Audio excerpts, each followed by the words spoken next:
pandemic, and that the pandemic has led to unprecedented global crisis.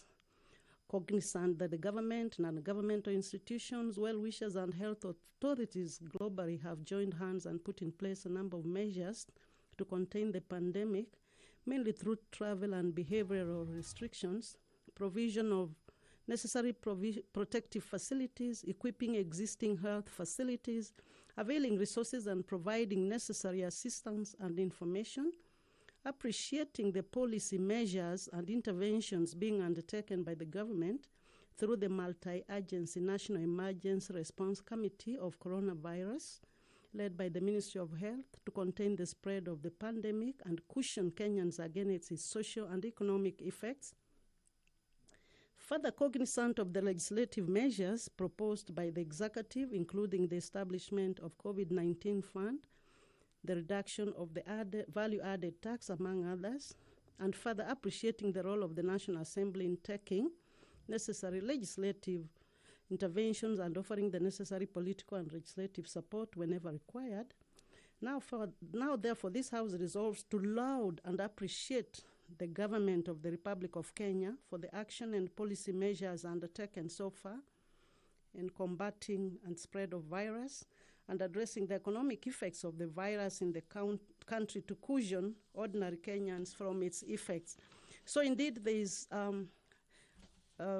care for this pandemic and how it's going to be moderated through this, what will be tabled by the leader of majority, and also to commend and appreciate all healthcare workers and service providers in the country for appreciating their selfless efforts.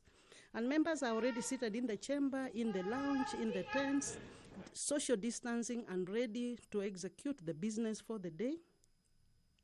And indeed, now making his way into the chamber this morning, being a Wednesday, is the Deputy Speaker of the National Assembly, Honorable Moses Cheboy. He will be presiding over the proceedings this morning, and I do wish to welcome you to follow these proceedings, which are coming to you live from the Parliamentary Broadcasting Unit and the Kenya Broadcasting Corporation, and also to follow these proceedings on our YouTube channel, on our Bunge TV, and on the Parliament on the Parliament Facebook page. It's time for prayers. Good morning.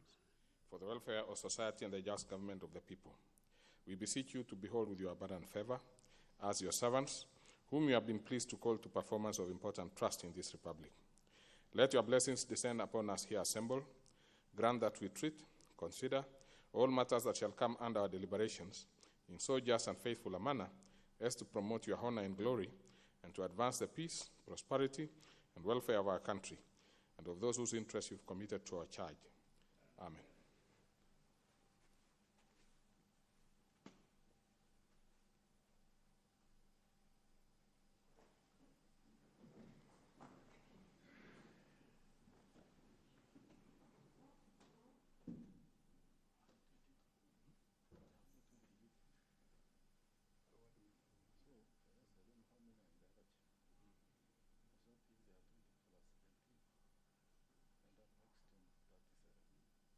It is difficult for us to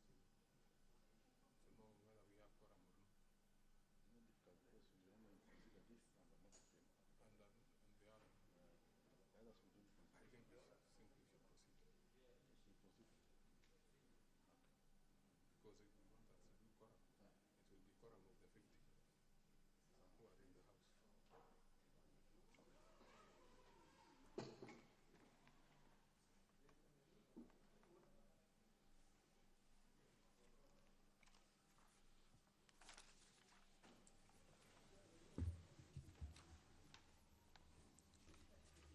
The cumulative number of members who are in this and other chambers constitute the required quorum, so therefore business will begin.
Order number 1, administration of oath. Order number 2, communication from the chair.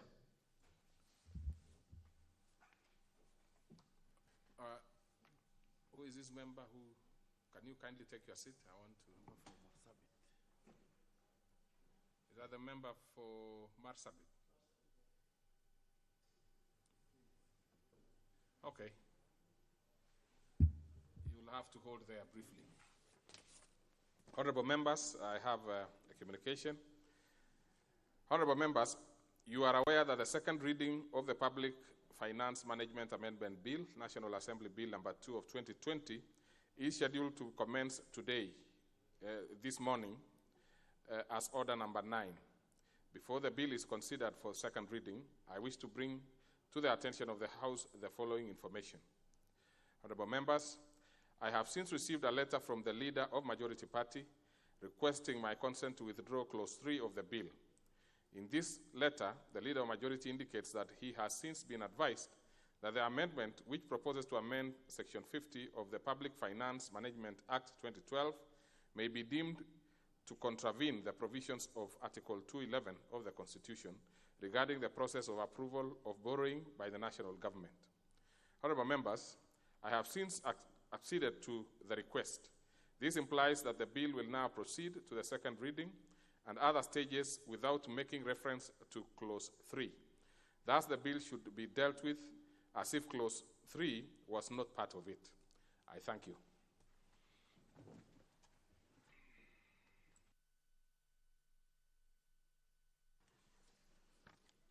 Order number 3, messages. Order number 4, petitions. Order number 5, papers.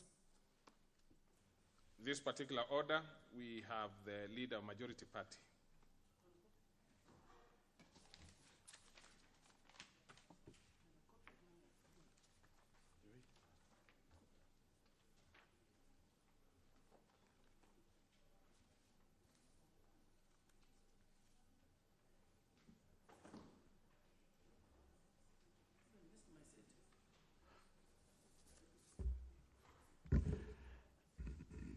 Honorable Speaker, I beg to lay the following papers on the table of the House today, Wednesday, May 6, 2020, in the morning sitting.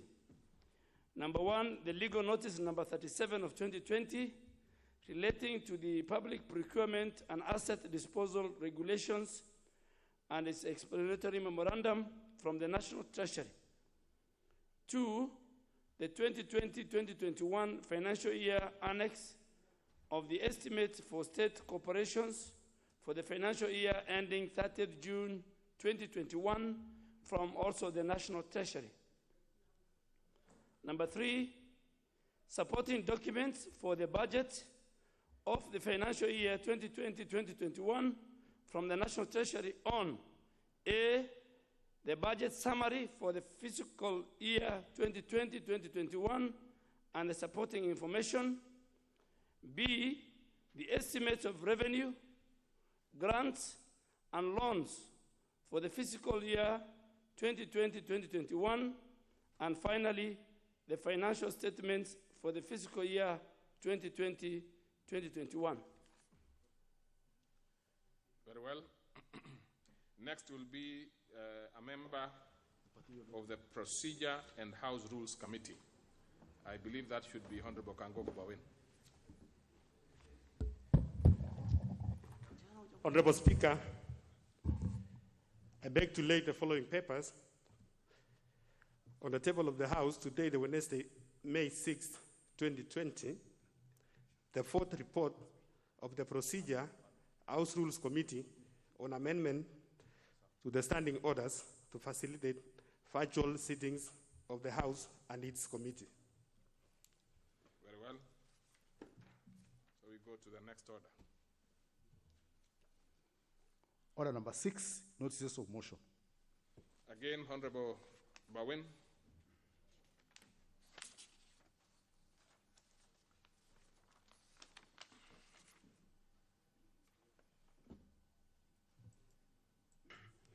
Honorable Speaker, I beg to keep notice of the following motion: that this House adopts the 4th report of the Procedure and House Rules Committee on amendments to the standing orders to facilitate virtual sittings of the House and its committee, laid on the table on the House on Wednesday, May 6, 2020, and pursuant to provisions of Article 124.1 of the Constitution and Standing Order 265, resolves to amend the standing orders as contained in the schedule of the report, and the orders that the amendments of the standing orders as contained in the schedule to the report shall come into effect on May 18th, on Monday 18th, May 2020. Thank you, Honorable Speaker. Very well. So we go to the next order.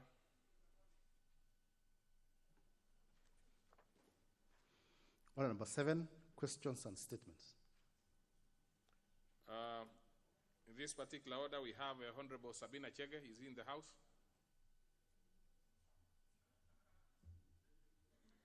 Honorable TJ Kajwang. Honorable Eric Mushangi Njiru. I think that one is easily identifiable. Must be that one coming in, for obvious reasons. He does not share that with anybody else in this House.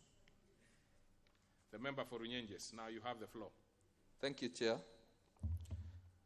Honorable Speaker, pursuant to the provisions of Standing Order number 44, subsection 2C, I wish to request for a statement from the chairperson of the Departmental Committee on Agriculture and Livestock regarding disparities in payment of tea bonuses to farmers in Runyenjes constituency. Honorable Speaker, Kenya Tea Development Authority, KTDA, is the managing agent for the Rokorire and Mongania tea factories in Runyenjes constituency. During the public participation for farmers initiated by KTDA on the April 2019, they agreed that farmers will be paid 30% of sold tea leaves between the months of July 2019 and December 2019 for deliveries to Rokorire Tea Factory, and 10 shillings per kilogram will be paid to deliveries to Mongania Tea Factory for the same period. However, on the contrary, the KTDA went ahead and paid farmers a uniform figure of 5 shillings per kilogram of tea leaves delivered to both factories. It is notable that farmers had already been advanced monies by various financial institutions on the hope of that they will be paid Kenya shillings 1050 for Rokorire Tea Factory and 10 shillings for Mongania Tea Factory, thus affecting income projections for the farmers from the two factories. Honorable Speaker, it is against this background that I seek for a statement from the chairperson of the Departmental Committee on Agriculture and Livestock to investigate and to compel the KTDA to pay the remaining balance of 5 shillings and 550 shillings per kilogram for tea leaves delivered to Mongania and the Rokorire factories, respectively, in order to cushion the farmers against losses on advanced money loaned them by the financial institutions. I thank you, Honorable Speaker. Asante. Thank you. Very well. Before I refer it, obviously, to the relevant Committee on Agriculture, I see some interest, particularly from the former member for Runyenjes, who has since upgraded. Honorable Mbarire. Mr. Speaker, I want to add my voice to that of the MP for Runyenjes constituency, Honorable Eric Mushangi, and say that this matter has brought a lot of problems and conflict on the ground amongst the farmers and the directors of the factories, Mr. Speaker. Mr. Speaker, as the committee looks into this matter, it will be important to understand at what point did KTDA decide the rates for which the farmers have to be paid. Mr. Speaker, normally the people who determine the rate for the farmers' pay is actually the directors of the factories. But here we are seeing KTDA that has become bigger than the farmers, yet it was created to facilitate the farmer. They are the ones now deciding how much a farmer should be paid, which is against the rules and regulations of the tea industry. They are actually pushing down prices on the farmer, down the throats of the farmer, without wanting to know what the farmer has to say. And it is this same KTDA that initiated the process of public participation last year, where this amount was decided. So we want to know on what basis they are deciding not to pay farmers as per the agreement. Number two, why in particular they have refused to listen to the Rukorire factory directors who have made it very clear that they have the money to pay, but they still insist that they pay 5 shillings. And this is causing unnecessary suffering amongst the farmers, Mr. Speaker. So, Mr. Speaker, and I hope this can be taken as a matter of urgency. It is causing a lot of suffering, and we want this matter resolved. And let me repeat here, Mr. Speaker, KTD has become the biggest obstacle to the growth of the tea farmer, and I'm happy that we have the tea bill and the tea regulations that will be coming later. We must clip the wings of KTD. Very well. Honorable Mutunga, Kunyidhia, on the same? Okay. Thank you, Honorable Speaker. I would like also to add my voice to that statement by the MP for Runyenjes. Honorable Speaker, it is very wrong for an institution to get into a contract and initiate the process of getting into that contract. In fact, then discuss the details of the contract itself and then decide to go against that contract because they have the power. Honorable Speaker, KTDA behaves like a monopoly in the agricultural sector, especially the tea sector. Honorable Speaker, we cannot afford to wait and watch and see tea going the way the others have gone. In this country, we buy in pyrethrum. We were the best producer and marketer of pyrethrum in the world. We are producing 70% of the world pyrethrum. Now we are bypassed by small countries like Rwanda. Honorable Speaker, KTDA, as a monopoly now, has decided to mess the farmers by not giving them their dues. And when it comes to regulations, I would like to urge this House to look at them critically to ensure that KTDA does not have the power to change anything that they agree with the farmers and that they learn to stick to the contractual agreement. I support that statement, Honorable Speaker. Okay, so we go to the next statement request by Honorable TJ Kajwan. Honorable Speaker, I request for statement pursuant to Standing Order 44.2c on tax evasion and repackaging of alcoholic beverages. Honorable Speaker, pursuant to Standing Order 44.2c, I wish to request for a statement from the Chairperson, Departmental Committee on Finance and National Planning on tax evasion and repackaging of alcoholic beverages by several companies in the country. Honorable Speaker, we recognize the impact of public and private sector investments to the economic growth of this country. It is evident that the import businesses generate significant revenue in terms of import and custom taxes. However, in the last 12 months, several companies imported over 200 million empty bottles of 250 ml to Pragati Glass Gulf and Nanzia Industrial Estates, Nanzia Oman, Kio Limited, Zanza Road, Dar es Salaam, and obtained bottle caps from Torrent East African Limited. The said bottles were allegedly cleared duty-free into the country. The bottles were subsequently refilled with liquor in various brands sealed with fake KEBS stickers and excise stamps and sold to unsuspecting customers. The farms involved are Zenghong, Patiala Distillers, Il Kenya Limited, Mount Kenya Breweries, Saiwan Enterprises, Vine Park, FRM, Platinum, Moonwalk, Tihan, and 2 Cousins Distillers. Honorable Speaker, the brands of manufactured and packaged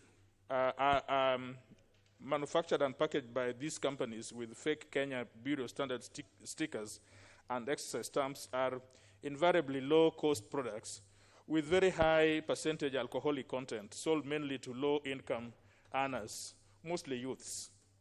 Whereas the tops generally fall under the excise tax regimes, bottles do not, making it possible for fraudulent manufacturers to evade paying tax on bottles. And so, Honorable Speaker, concerned that tax evasion, counterfeiting, and refilling are a common practice in these companies, I hereby seek your directive to cause the Departmental Committee on Finance and National Planning to undertake an inquiry on the matter and report to the House on the following. 1, the total tax paid by the said firms between January 2019 and March 2020, and whether the firms are tax compliant, and if not, why. 2, the correlation between the quantities of the empty bottles and the bottle tops supplied. Order, Honorable Kajwang. I think there is a breach of social distancing by some members in the front bench to my left. It's not easy for me to.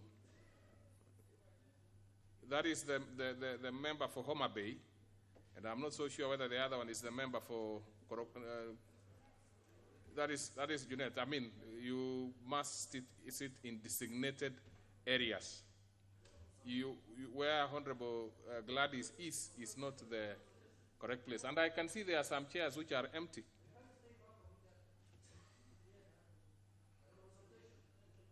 Well, even consultation requires social distancing. The only other time you do not exercise that is probably at home with your family.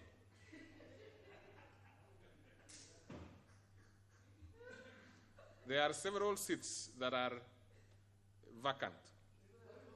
I see a few to my left. There are actually many. There are about 6 or even 7. So please grab one of them. If you have to consult outside, Honorable Junet, maybe when you come back, we will have, okay, proceed and consult. But still, even outside, you must observe social distancing. Okay, proceed, Honorable TJ. Mr. Speaker, you know, we do not know how social this distancing is because when we keep so far away, it cannot be social anymore. But anyway, we will comply to all those guidelines that pertains, all those issues relating to COVID.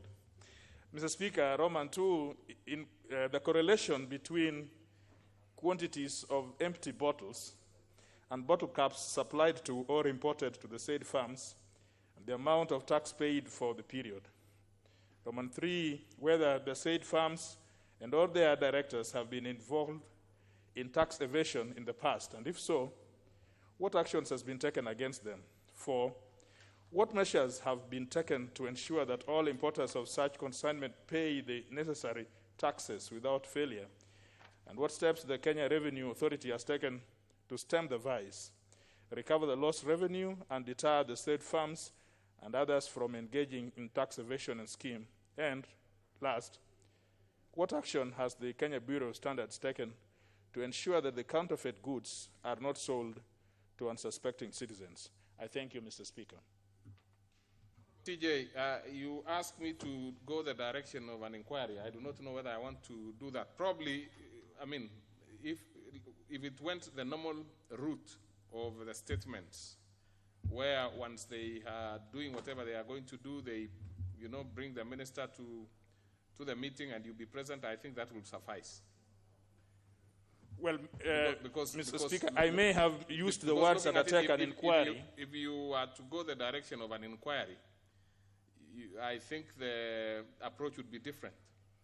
I may have used those words to undertake an inquiry, but what I mean is that then the committee will conduct hearings to be able to report to the House on the issues that I've raised. Okay. Thank you, Mr. Speaker. I would have also said that you put your mask properly, but I understand, having known you in a long time, I understand the difficulties you are having. I know. There are people who physically cannot put on mask correctly. You see, Mr. Speaker,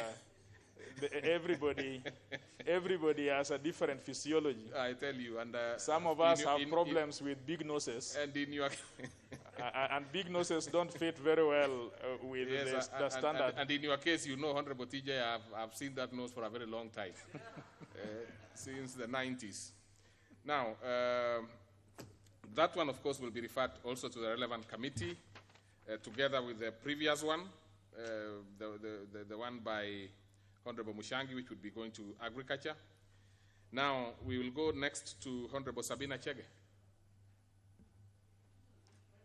And meanwhile, Honorable Simon Kingara, member for Ruiru, and Honorable Omuse, member for Teso South, should be prepared to make their requests.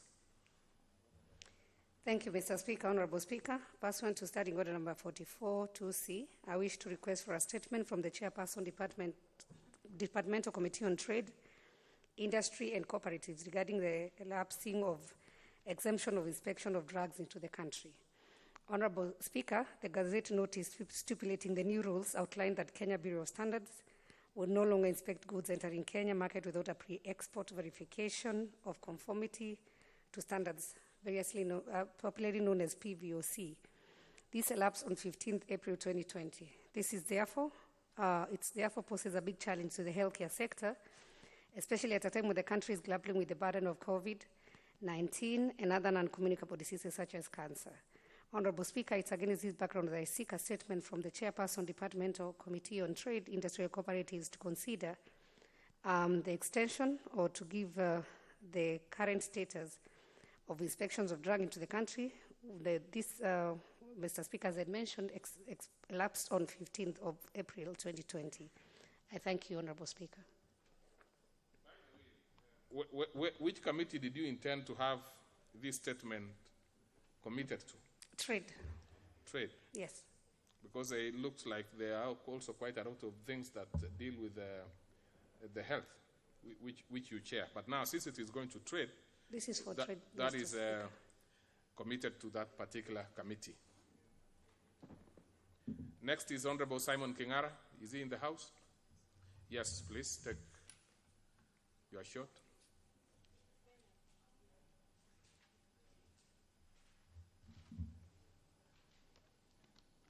Thank you, Mr. Speaker, sir, for according this time to represent Ruiru people. Honorable Speaker, pursuant to Standing Order 44.2c, I wish to request for a statement from the Chairperson, Departmental Committee on Labor and Social Welfare regarding disparities in disbursement of cash transfer to the elderly, orphans, and persons living with severe disability. Honorable Speaker, we recognize the effort made by the government to contain the less fortunate members of our community through various initiatives, amongst them the Inua Jamii Cash Transfer Program. Ruiru constituency is one of the most populated constituencies in the country with over 500,000 residents. A proportionate number of the population comprised of the elderly, orphans, persons living with disability, with minimal or no source of income. Honorable Speaker, it is against this background that I seek a statement from the Chairperson of the Departmental Committee on Labor and Social Welfare on the following. 1. What measures have been taken to ensure that all elderly persons, orphans, and persons living with severe disability are incorporated in the Inua Jamii Cash Transfer Program? 2. What steps has the government taken to ensure that the said needed persons who qualify to benefit from the program in rural constituencies and who, from the year 2018, have not been included in the system despite having been registered. 3, Mr. Speaker, sir. Could the relevant ministry state the timeline for the disbursement of the cash and opening up of the system to update the names of those who were not included previously? Thank you, Mr. Speaker, sir. Very well. That's referred again to the relevant committee. We go to the Honorable Geoffrey Omuse.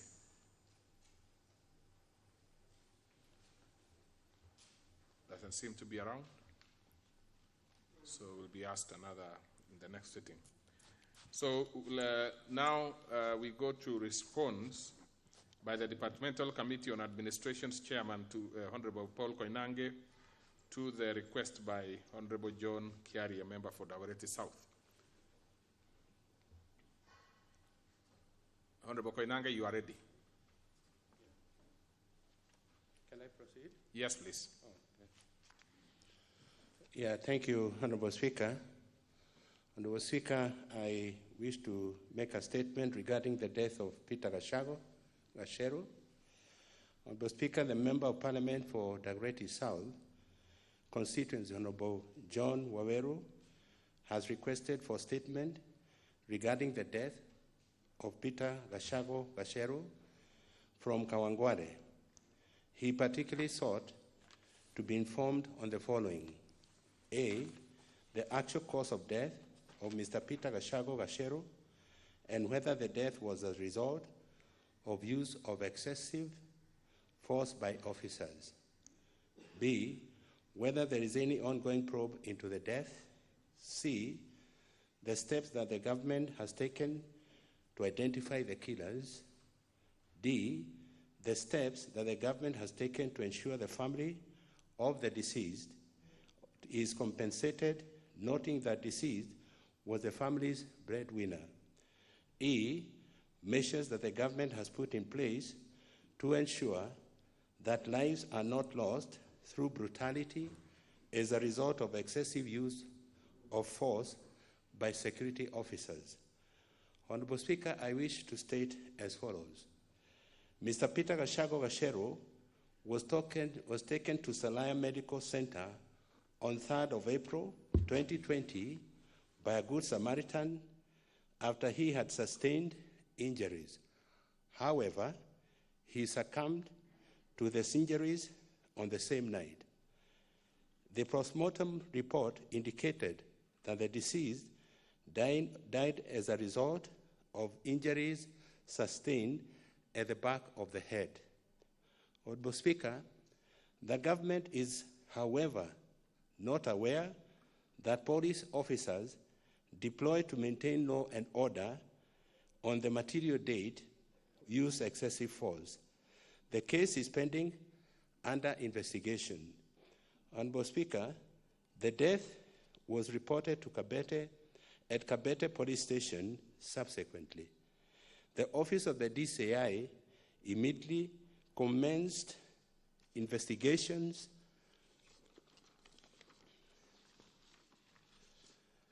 into the death. The Independent Policing Oversight Authority is also conducting parallel investigations into the death. Once investigations are concluded, the file will be forwarded to the Office of the Director of Public Prosecutions for appropriate action and advice.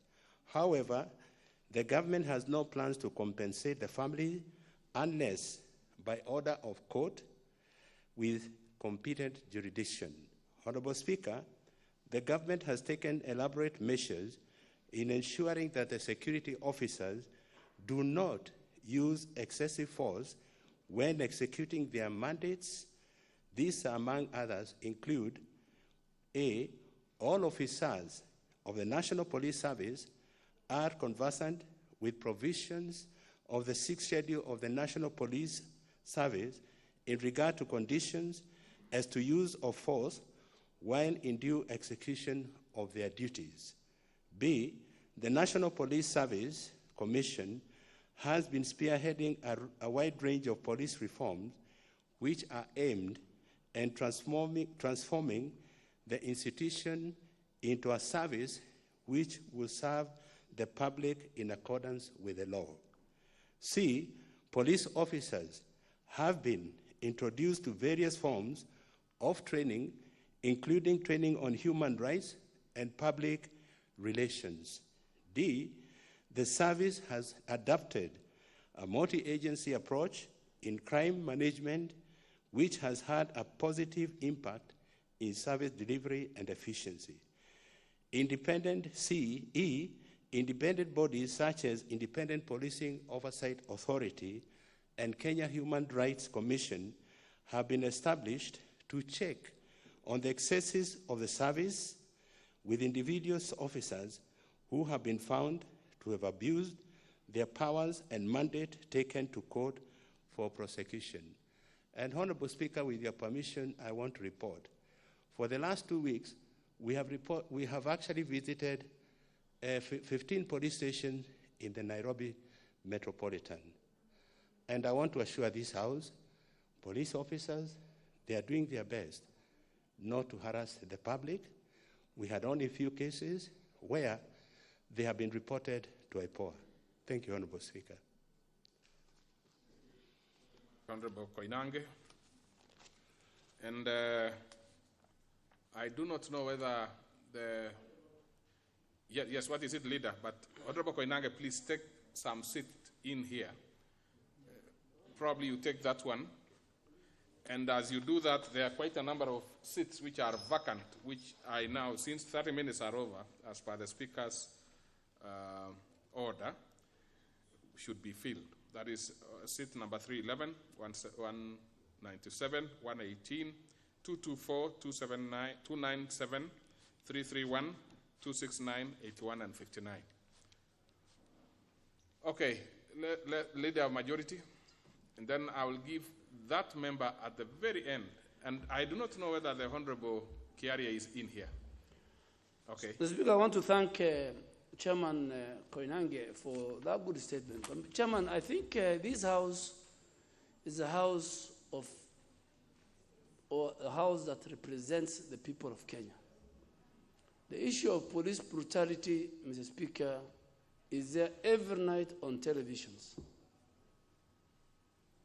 And I don't know, for the first time, the independent institutions that were formed under the new Constitution 2010, the ones that were formed in the 10th Parliament, Honorable Bandi is aware, did a good job.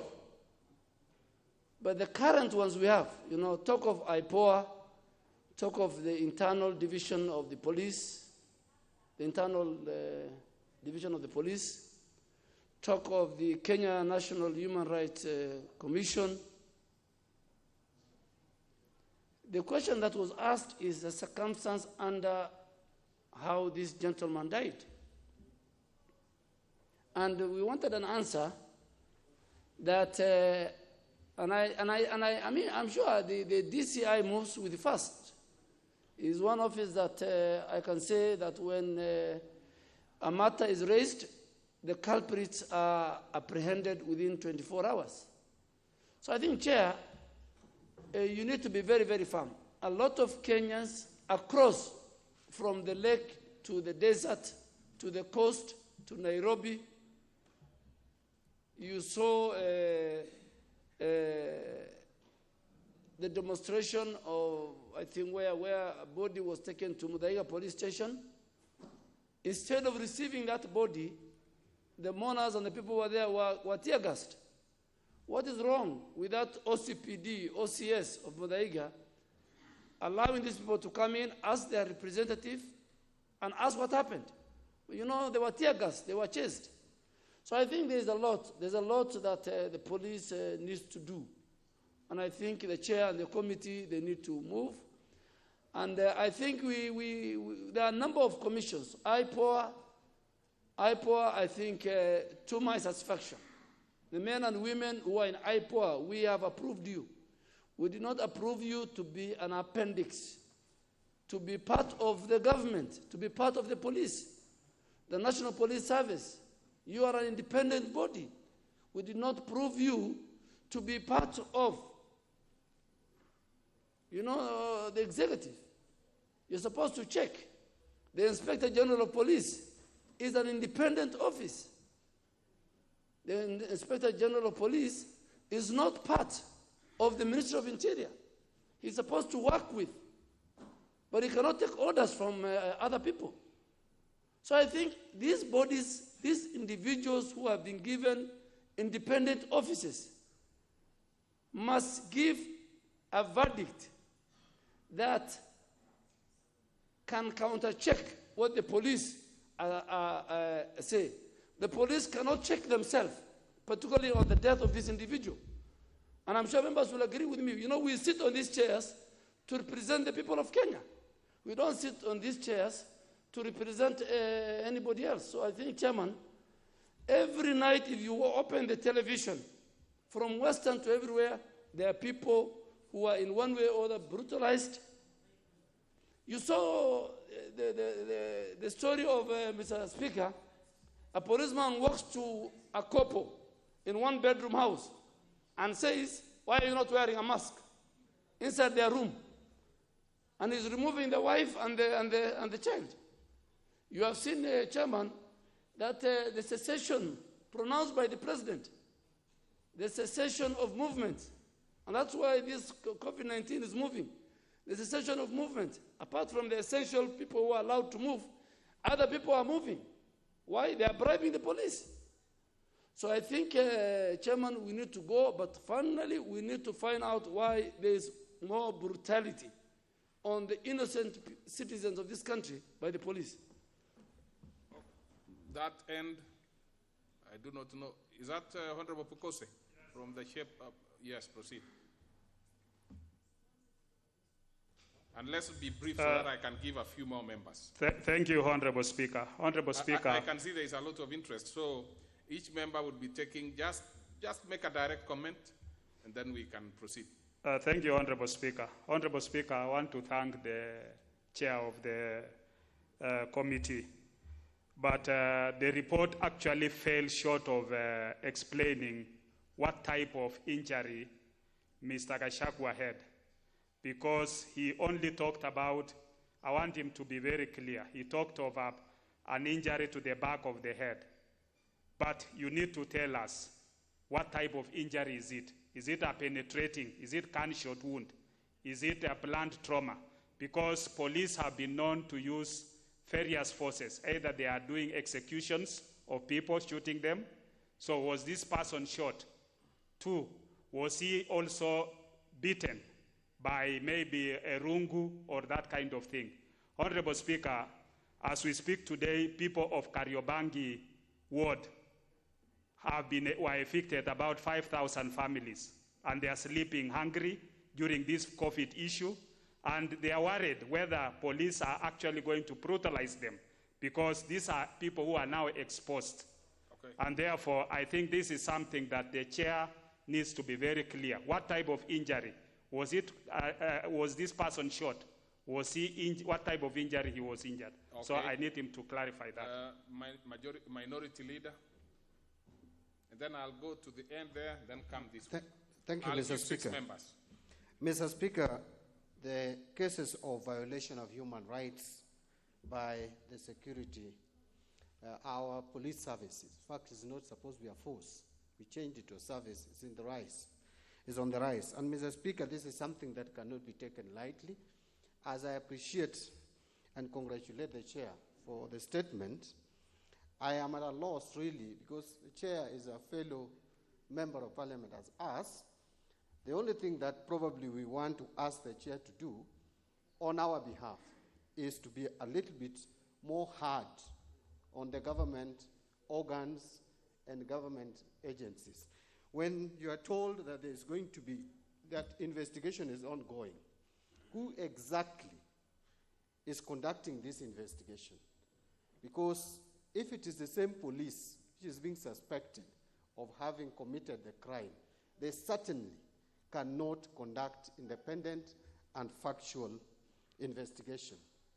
And if it is IPOA, which seems to be weakening by the day, then we need, you need, Mr. Speaker, I want to ask the chair to report to us on how many cases for the past 2 years have been reported to IPOA on issues of violation of human rights by the police, because we see it every day. And how many have been dealt with by IPOA, either conclusively or where IPOA has challenges, so that we can rate the performance of this institution. Okay. They are being paid by taxpayers' money, and they must deliver. So, Mr. Speaker, we must speak with one voice as a House and send a message to the executive, to this ministry, that they have no rights to molest Kenyans. They have the rights to maintain law and order, but maintain it with decorum. They cannot just bully people, beat people left, right, and center, kill innocent people. Someone who leaves the house to take a wife to the hostel, you come back and you are killed. I mean, how do you justify in a civilized country? So, Mr. Speaker, this is something that we expect the chair.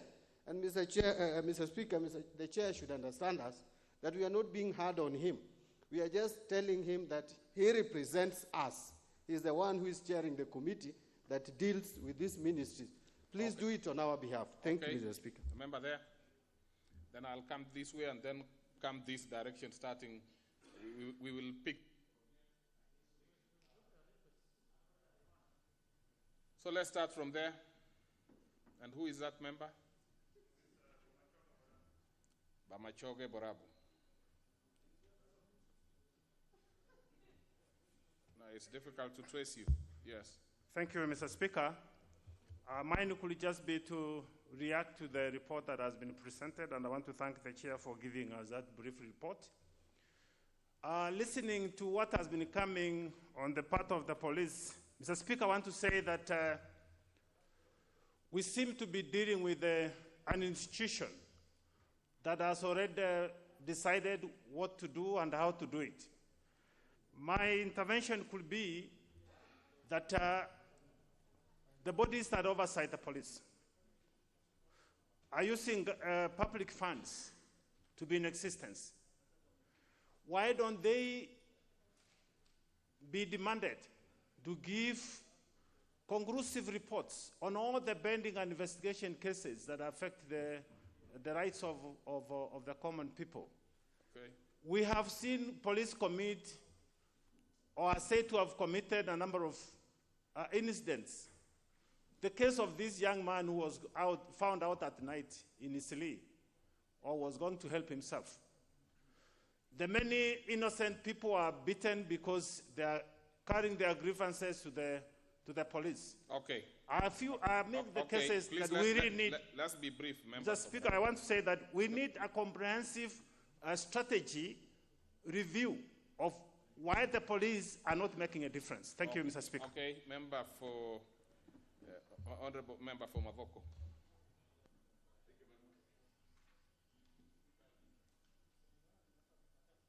It's not coming? Oh, thank you. Thank you, Mr. Speaker. Mr. Speaker, you know, chairmanship comes with responsibility, and I cannot agree with members more than to tell the chairman, I know you are chairman, and you represent people, you represent us.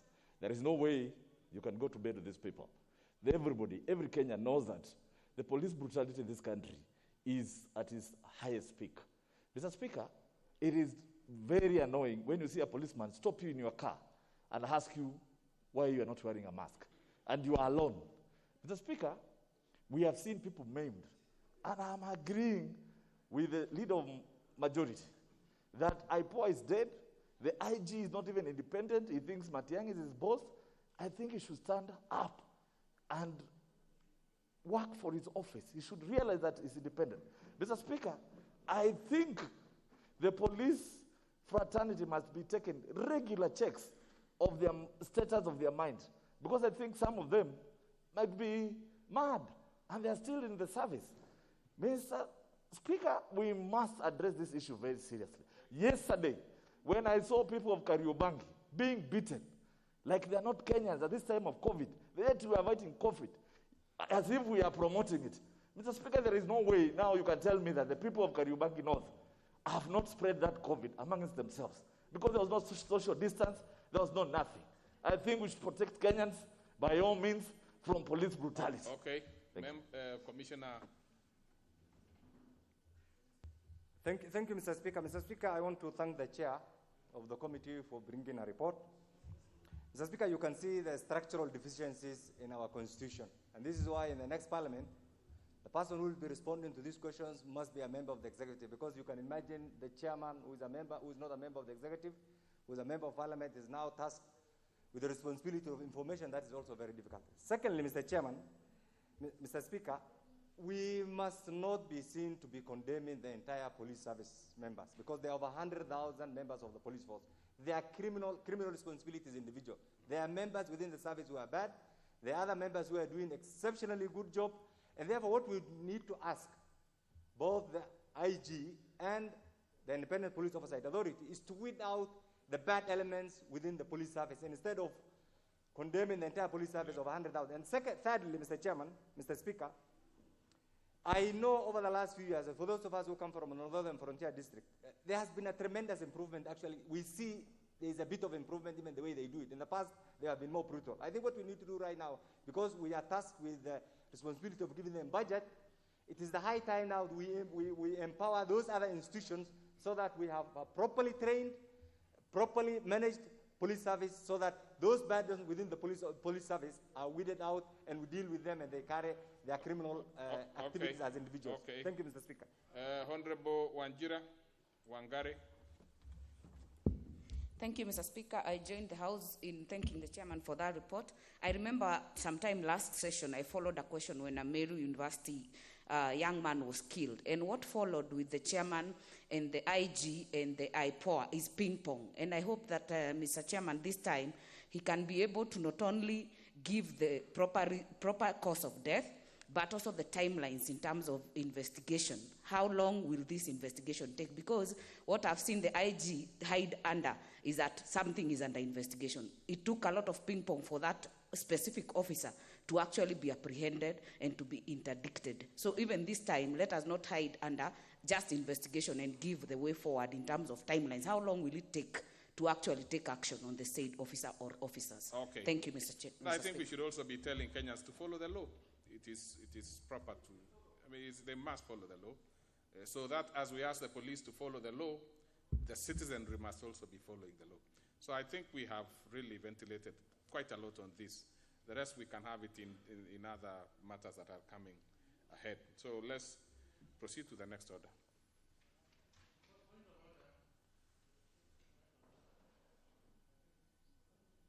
Well, what is out of order, Honorable Amalwa? Because I hope this is not a pretext to. Thank you.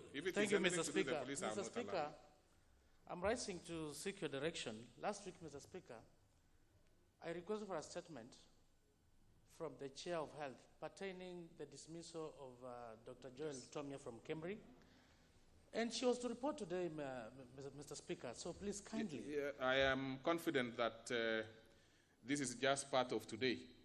There is another today in the afternoon, but let's hear from because I thought I was actually in the chair when you sought that statement, and I thought she mentioned that it was going to be afternoon. Is that correct, Honorable Chair? Yes. That is the position. Yes, Chair, and my desire was to give that answer in the afternoon. Yes. Due to the depth of the other questions that were asked by members, the ministry asked for more time. So this afternoon, I'll give a proper position. Okay. Let's hear you in the afternoon.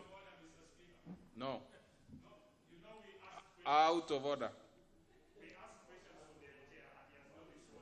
Out of order. So we are going to give the chair. Do you have something to say? Because there are a raft of issues. You are making a statement. There are quite a number of issues that have come up. Which one can you be able to pinpoint? And Yeah, thank you, Honorable Speaker. Honorable Speaker, I want to assure this Honorable House that already the journey we have initiated with my committee by going to almost all the police stations in the Republic will be able to unearth most of the issues that actually are making the police officers behave the way they usually behave. It is not only them, Honorable Speaker, and not all of them behave like that. We want to know why do they behave like that.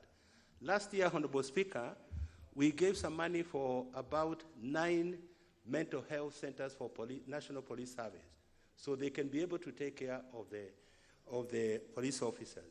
We will go back to them and know why things are not happening.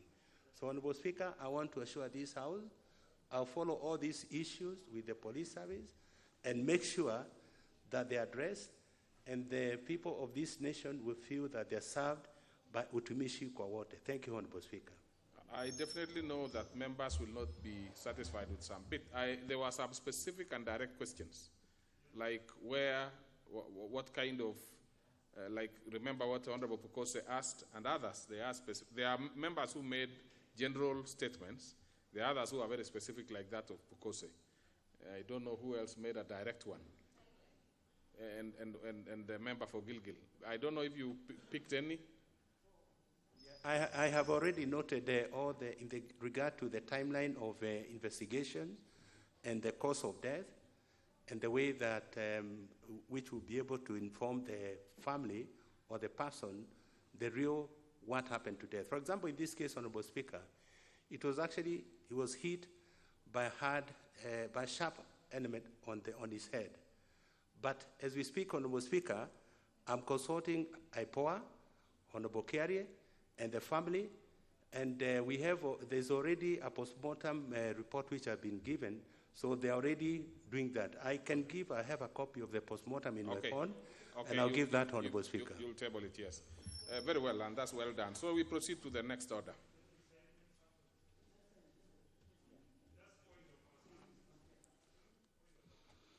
Order number 8, the Finance Bill, National Assembly Bill number 10 of 2020, first reading. A bill for an act of Parliament to amend the laws relating to various taxes and duties and for matters incidental thereto. Order number 9, the Public Finance Management Amendment Bill, National Assembly Bill number 2 of 2020, second reading. Leader Majority. Mr. Speaker, I beg to move that the Public Finance Management Amendment Bill, National Assembly Bill number 2 of 2020, be now read a second time. Speaker, this is a small bill with only one clause. As you directed, clause 3 or clause 50, we have withdrawn based on the reasons that I gave when I wrote to the Speaker. So we're only dealing with only one clause. What is your point of order? TJ? I do not know whether I have a different order paper or there is a supplementary order paper on the floor. But I see order number 9 relates to the committee of the whole House. No. That was last week. Maybe that we are talking about afternoon. I know you are from the old school of thought, Honorable TJ. You have a problem. I'm sorry, this is for 2:30. 2:30, yes. You know we have definite challenges with IT. And until we are there, we didn't have courses. There were no units on IT, so you will bear with me so, as I orient myself. So the leader is perfectly in order. Proceed, the leader Majority. Thank you, Mr. Speaker. Honorable TJ, you know, is very... he follows the thing, but I think he's ahead of us. He's already at 2:30, but we are this morning sitting. The principal object of this bill, Mr. Speaker, which I said has only one clause, is to amend Section 24 of the PFM Act 2012. And what does it do? It empowers the Parliamentary Service Commission to establish a fund for Parliament or the Houses of Parliament, that is both the Senate and the National Assembly. Mr. Speaker, it's a long story. The members will recall in 2018, the chairperson of the Committee on Members' Services and Facilities made a request in writing to the Parliamentary Service Commission, requesting it to address the various concerns relating to the catering department, to the welfare and to facilities within Parliament based on the issue of poor service delivery, how they are run, how accountability of the money that we pay is run. Because even the meals we take, you know, people out there think that we are given free meals. Everything here in this facility, in this Parliament, we pay. We pay for the food, we pay for the gym, so we pay for every facility. So there's nothing for free here in Parliament. So that committee did a report to this House, and they felt that there are a lot of things missing in terms of service delivery. Consequently, the Parliamentary Service Commission resolved to develop and publish regulations providing for the establishment of a catering fund under the PFM Act. So they decided, the Commission did a resolution that there should be funds, and the first one should be a catering fund, facility fund. Fund that the monies we are paying will be deposited, will be accounted for, and will be managed in accordance with the PFM Act and the relevant laws. At that time, the PFM Act in 2018, the PFM Act only allowed the Cabinet Secretary to make such regulations under the Act.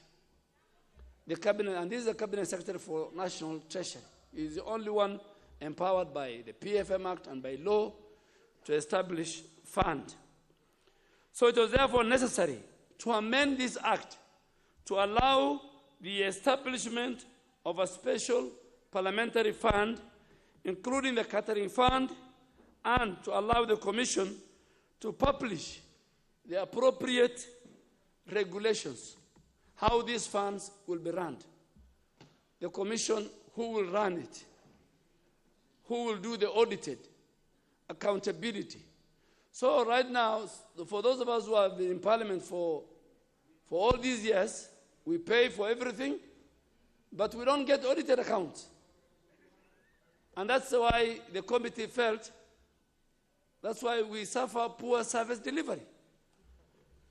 And for this reason, Mr. Speaker, this bill proposes an amendment to Section 24 of the PFM Act during the committee stage of the whole House, which we did it, in fact, in the Statute Law Mission Amendment Bill 2018. And during that consideration of the said bill, the amendment was passed by the House as a floor amendment, and it was identical to what is before the House to Clause 2 of the bill. So this law, we did it in the Statute Law of 2018. But it was a floor amendment. So after it was passed and assented to, that Statute Law Mission Amendment Act of 2018, a case was filed in the High Court challenging the constitutionality of the floor amendment on the basis of lack of public participation. And this is case number Nairobi Constitutional Petition number 163 of 2019 by none other than my good friend Okia Omtata and 4 others, versus the Attorney General and 11 others. And in a decision of a 3-bench judge, they confirmed that amendment, being a floor amendment, which was subjected to a public participation, then it didn't hold water, and they said it is unconstitutional.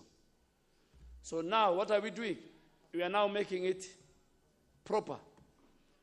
This bill was subjected to public participation by the chair of Finance, and the whole aim, Mr. Speaker, was to introduce this bill to delete and replace the provision whose passage was seen to have been procedurally offending the Constitution.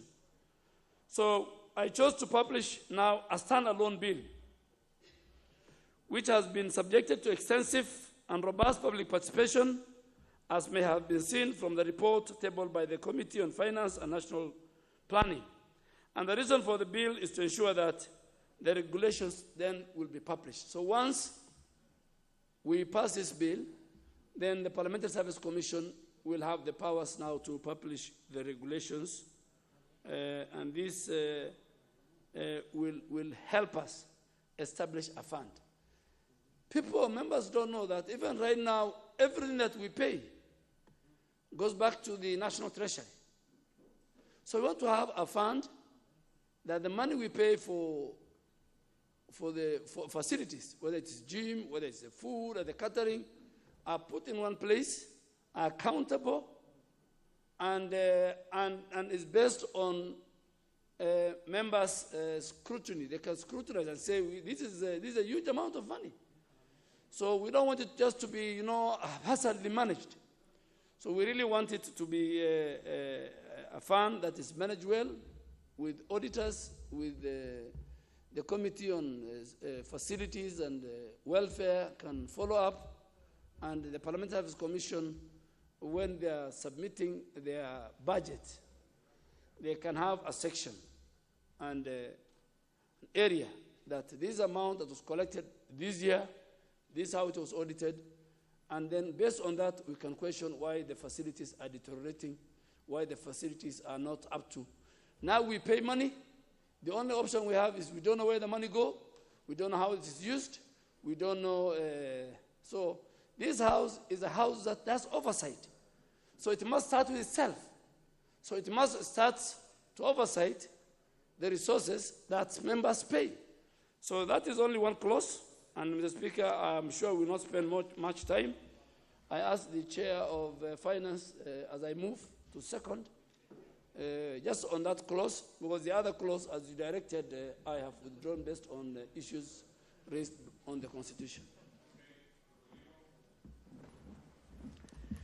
Yeah, Mr. Speaker, I rise to second the Majority Leader, who has ably moved the second reading of the PFM Amendment Bill number 2 of 2020. Mr. Speaker, I will not repeat what he has said, but basically that is the objective is to give the Parliamentary Service Commission the mandate to come up with any fund which they consider suitable to carry its mandate for the purpose of serving the members in the best and efficient way as possible.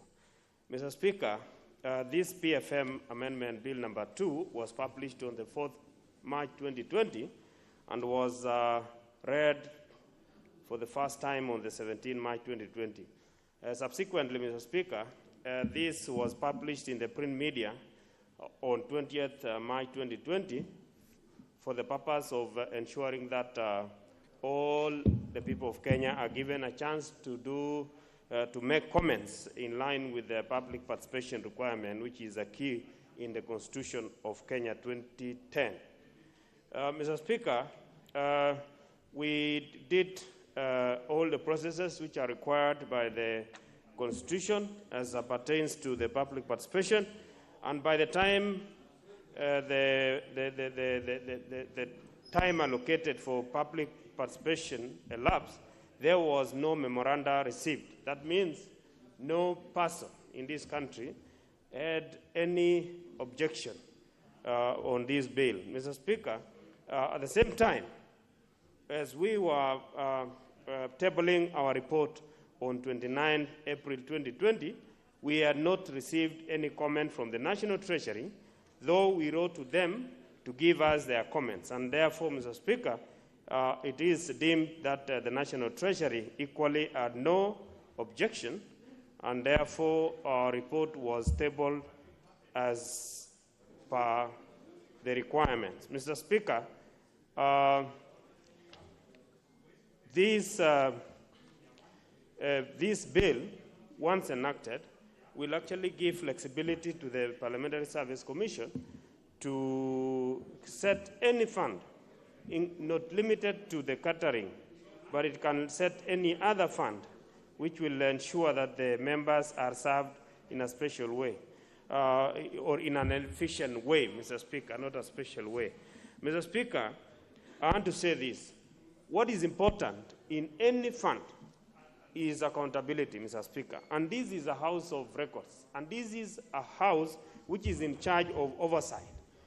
In case all what is being deducted from the members of parliament, be it for catering, be it for health club, is not accounted for properly, this house itself will be responsible. Mr. Speaker, and therefore this particular fund, Mr. Speaker. Order.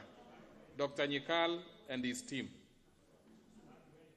I am surprised when it is from Dr. Nyikal. I would rather somebody else. And, well, let me not mention the name of the gracious lady there. Please, let us keep social distance. Please. I mean, it is important we follow, and we must show Kenyans that we do these things properly here. Yeah, so let's proceed and finalize, Honorable Limo. This is a fairly straightforward thing. Yeah, Mr. Speaker, indeed, I want to also congratulate you for really keeping an eye, because I've seen quite a number of members are going closer to each other. Mr. Speaker, as I conclude on this particular bill, Mr. Speaker, I want to urge this House to be very vigilant, especially when it comes to oversight. Even when we are talking about the current situation where there are a lot of funds which are being set everywhere.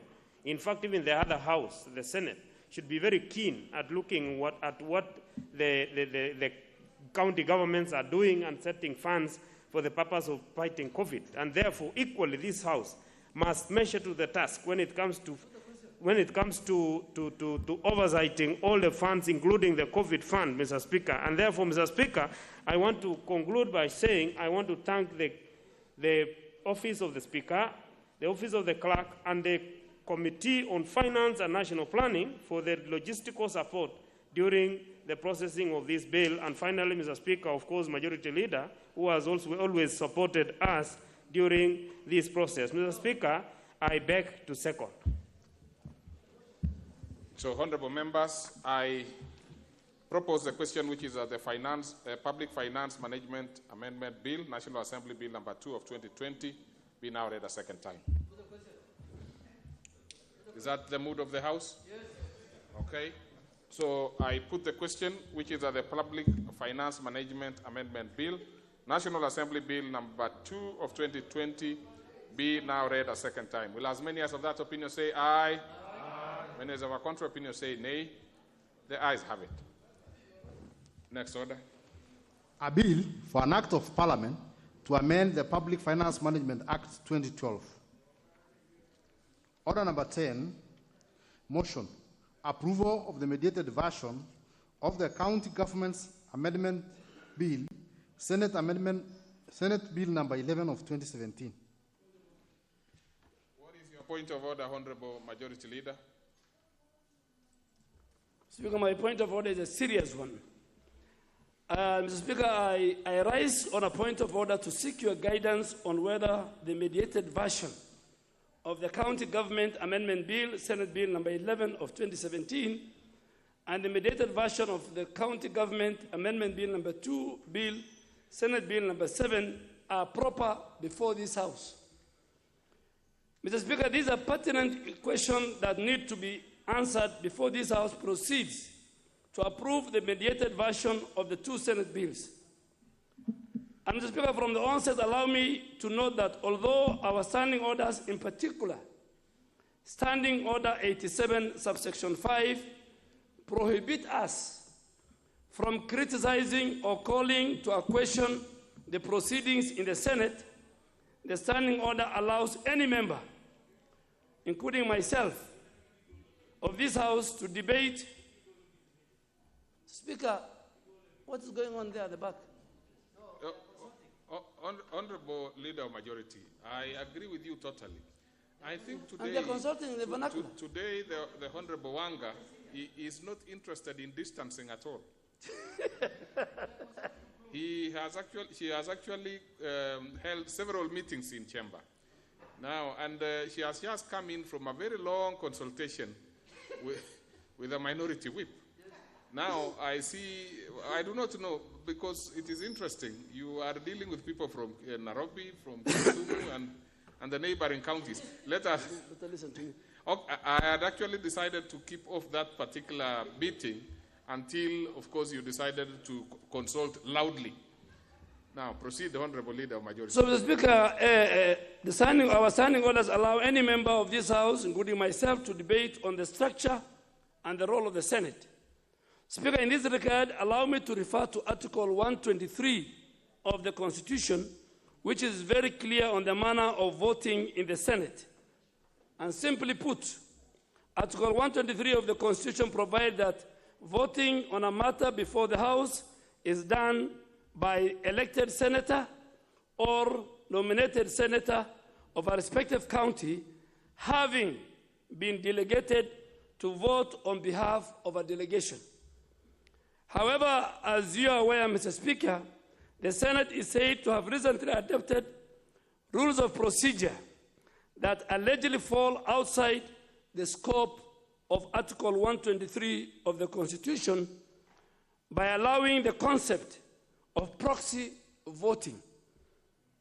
In fact, I am aware that for the two mediated Senate bills before this House that are now before this House for approval, the Senate Majority Leader and the Senate Minority Whip were allowed to vote on behalf of the senators who signed to vote.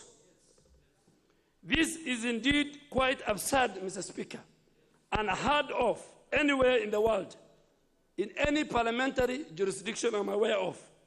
Simply put, assuming we apply this in this House, all I could need to do is to rise and vote for as many members as I can by arguing that they are voting through me, which I will never do, Mr. Speaker.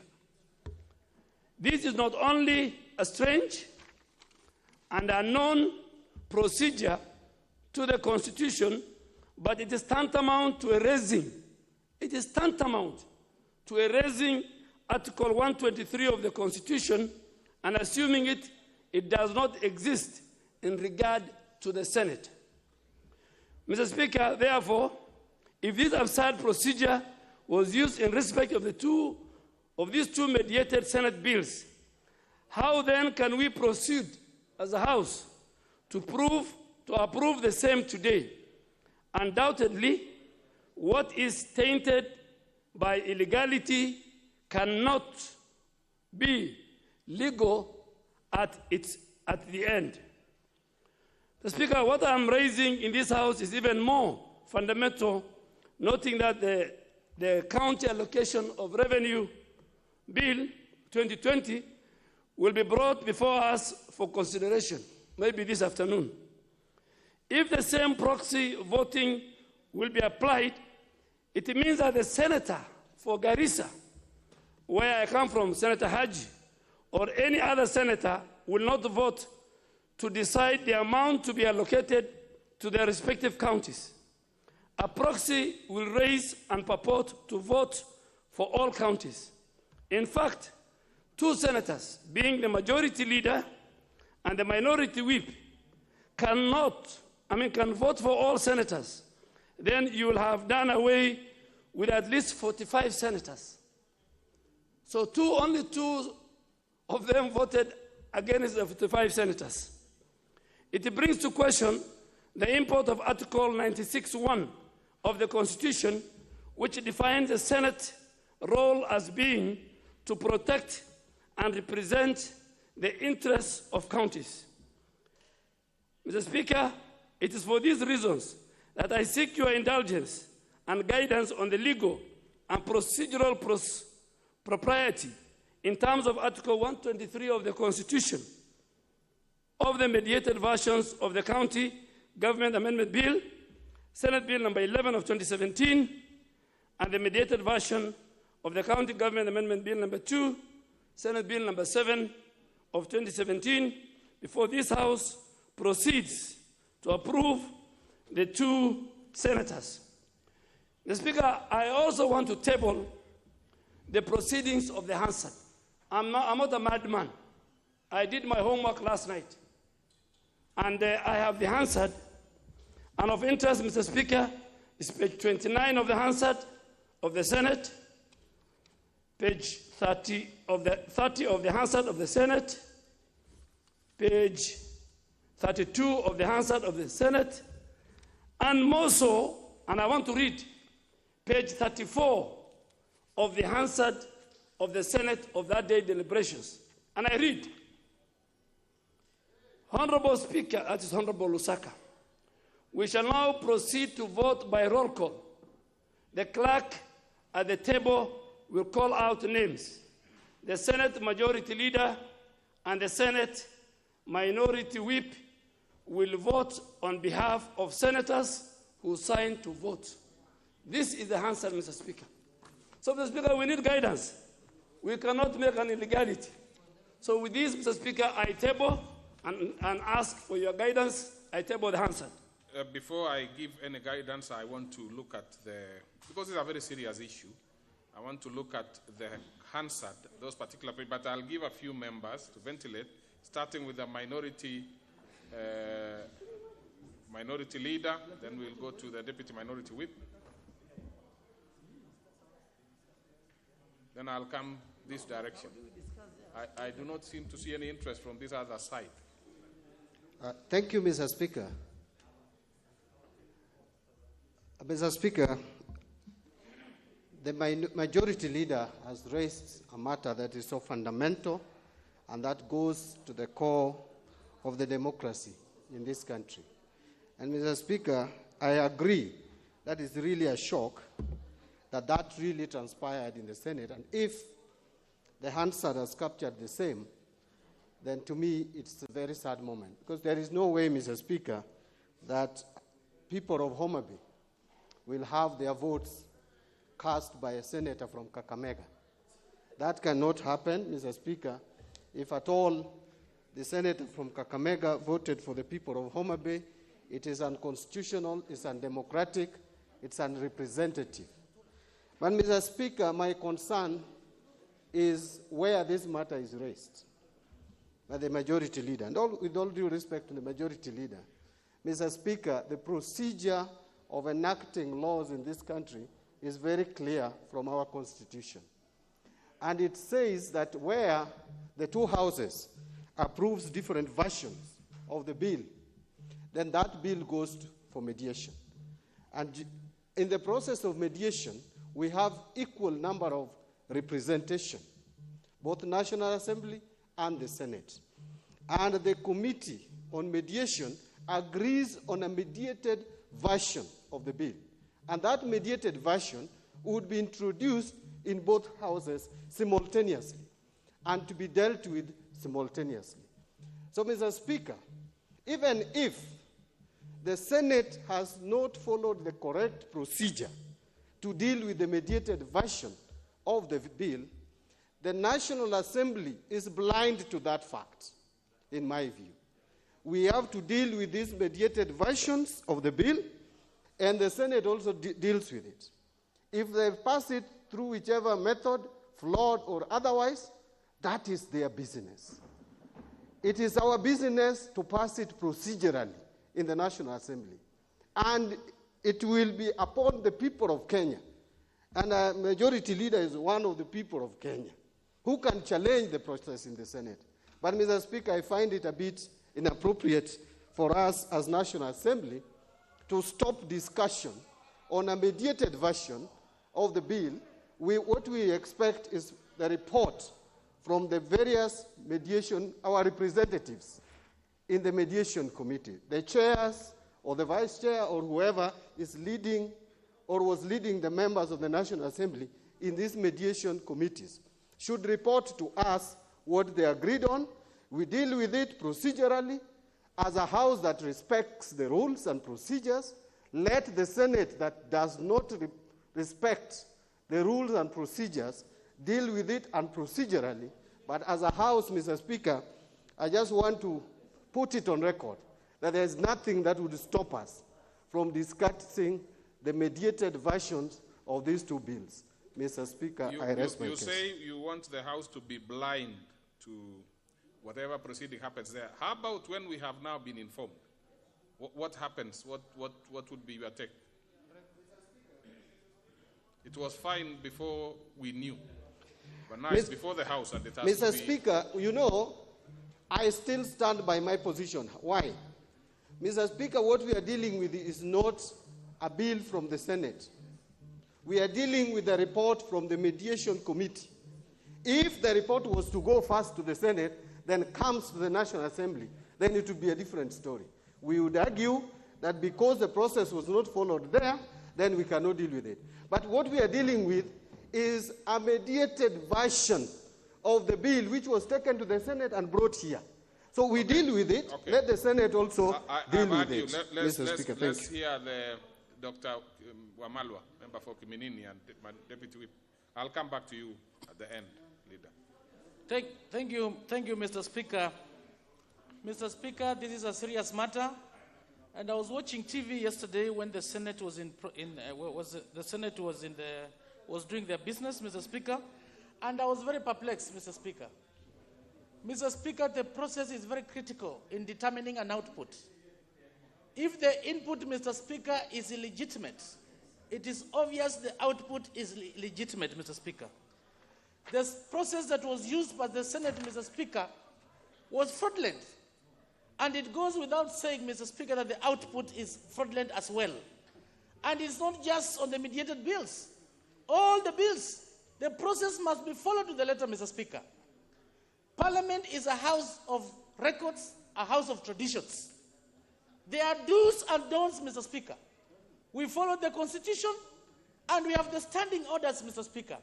When you look at the standing orders of the Senate, there's nowhere it is stipulated, Mr. Speaker, that the majority leader or the minority whip in this case can vote on behalf of the rest. So the obvious is, Mr. Speaker, that output, it is fraudulent, it is illegitimate, and it's null and void. In fact, I was looking for Kio Mtata, whether he saw that, Mr. Speaker. And I have no doubt who Kio Mtata is, Mr. Speaker. This is a matter he's looking at it critically. And we cannot accept, Mr. Speaker, something illegitimate from the Senate to come here. Mr. Speaker, there's technology. There is Zoom. In this National Assembly, Mr. Speaker, we have many holding areas. I'm not seeing the Senate doing this. They should have invited the other senators to sit in the lobby or whichever areas, then they can do the voting through Zoom. But because voting was done fraudulently by 2 senators, it is my humble request, Mr. Speaker, that it must be rejected and they must follow the process. I thank you. Member for Homa Bay Town constituency. Yeah, I'm coming this side. I'll give 2 or even 3 members. What is it, Honorable Leader, Majority? Because this is your issue, so we are trying to get views from other members also.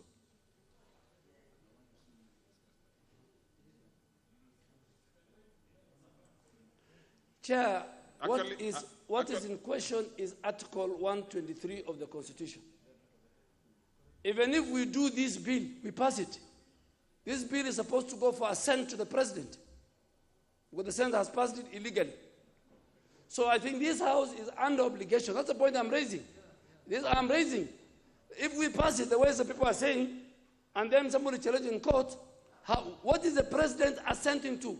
He is assenting to a bill where in one House, Article 123 of the Constitution was violated.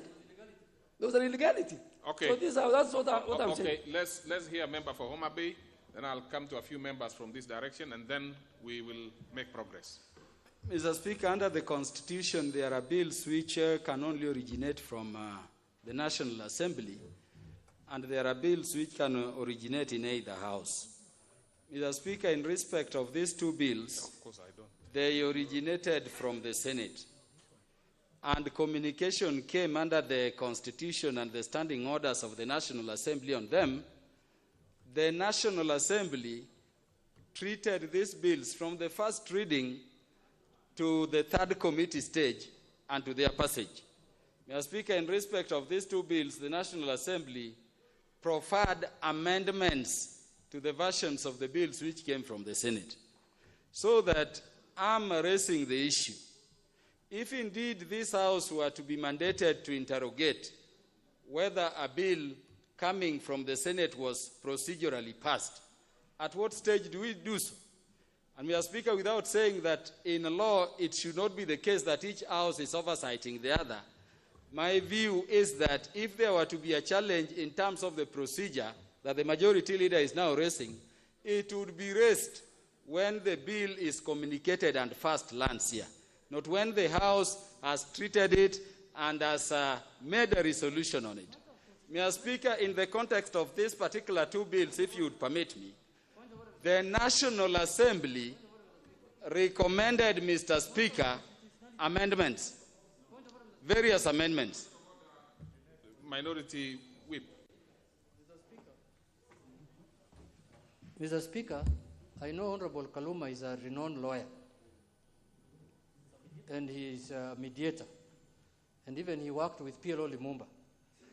But Mr. Speaker, unfortunately, this is not court, this is Parliament. There is a ruling of the Speaker, Mr. Speaker, that said matters of constitutionality, a member can raise it any time when the bill is before this House, whether before it is tabled or after it is tabled or within it is tabled or when it is even being discussed. So I wanted to remind him as a renowned lawyer. When I was arrested the other time, he was my lawyer before the NTV stations. I even sent him last week the video. I told him, can you remember this? I respect him as a lawyer, but you see, Mr. Speaker, he thinks we are in Supreme Court. We are in Parliament. I thank my whip, in whom I have utmost respect. It's good Mr. you Speaker. said my whip, not my client. It's the minority whip, in whom I have utmost respect. But, Mr. Speaker, on this I beg to agree. What I'm saying, Mr. Speaker, is that what we have now is not the bill which was transacted in the Senate with whatever defect the procedures leading to it could have treated. The distinction I'm making is that what we have now is a mediated version of the bill. And, Mr. Speaker, that now requires me to make the second point I wanted to make. As Speaker, the Constitution at Article 93, Sub-Article 1, establishes one Parliament of Kenya with two houses. Now, Speaker, these are two equal houses given distinct and separate mandates, as we know under Article 95 for National Assembly and 96 for the Senate. Mr. Speaker, it is not contemplated in my respectful consideration of the Constitution that once either House discharges their mandate, more so in relation to bills which have to be transferred between houses, that either House either exercises oversight over the procedures antecedent. The other could have gone through in reaching a bill before its transmission. Mr. Speaker, if we were to go that direction, and I request the majority leader, then really we will hamstring the entire institution of parliaments, particularly in relation to the transaction of bills which have to go through. I see a situation where this House will transact a bill legitimately, and then the Senate, upon being transmitted to the bill which requires to go there by the Constitution, will be sitting saying, what was the quorum in the National Assembly? How many MPs voted? Mr. Speaker, the presumption in law is that when a bill is duly transmitted from one House to the other, it is not the business of either House to go into the antecedents and the procedures which went into it. That is a mandate now of other Kenyans. We don't have a constitutional mandate between the two houses to oversight one another. Mr. Speaker, if you would allow me to raise the third point, in this particular one,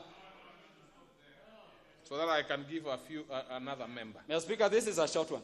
If those ones were... Because I sat in this mediated committee, I thought it would be useful information. Very quickly then. Yes. Mr. Speaker, what we did when this bill was transacted is that the House recommended various amendments to the bill from the Senate. A mediation committee is then established. My view is that if you look at the provisions relating to mediation committee, in Article 112, in Article 113, against Article 123 that the majority leader is speaking to, Mr. Speaker, it is now not defined in the mediation committee how voting is to take place. And I'm saying that in this respect, all our amendments as National Assembly were agreed to in mediation. Okay. I request we go to the business. Honorable Kimunya. Thank you, Mr. Speaker. Mr.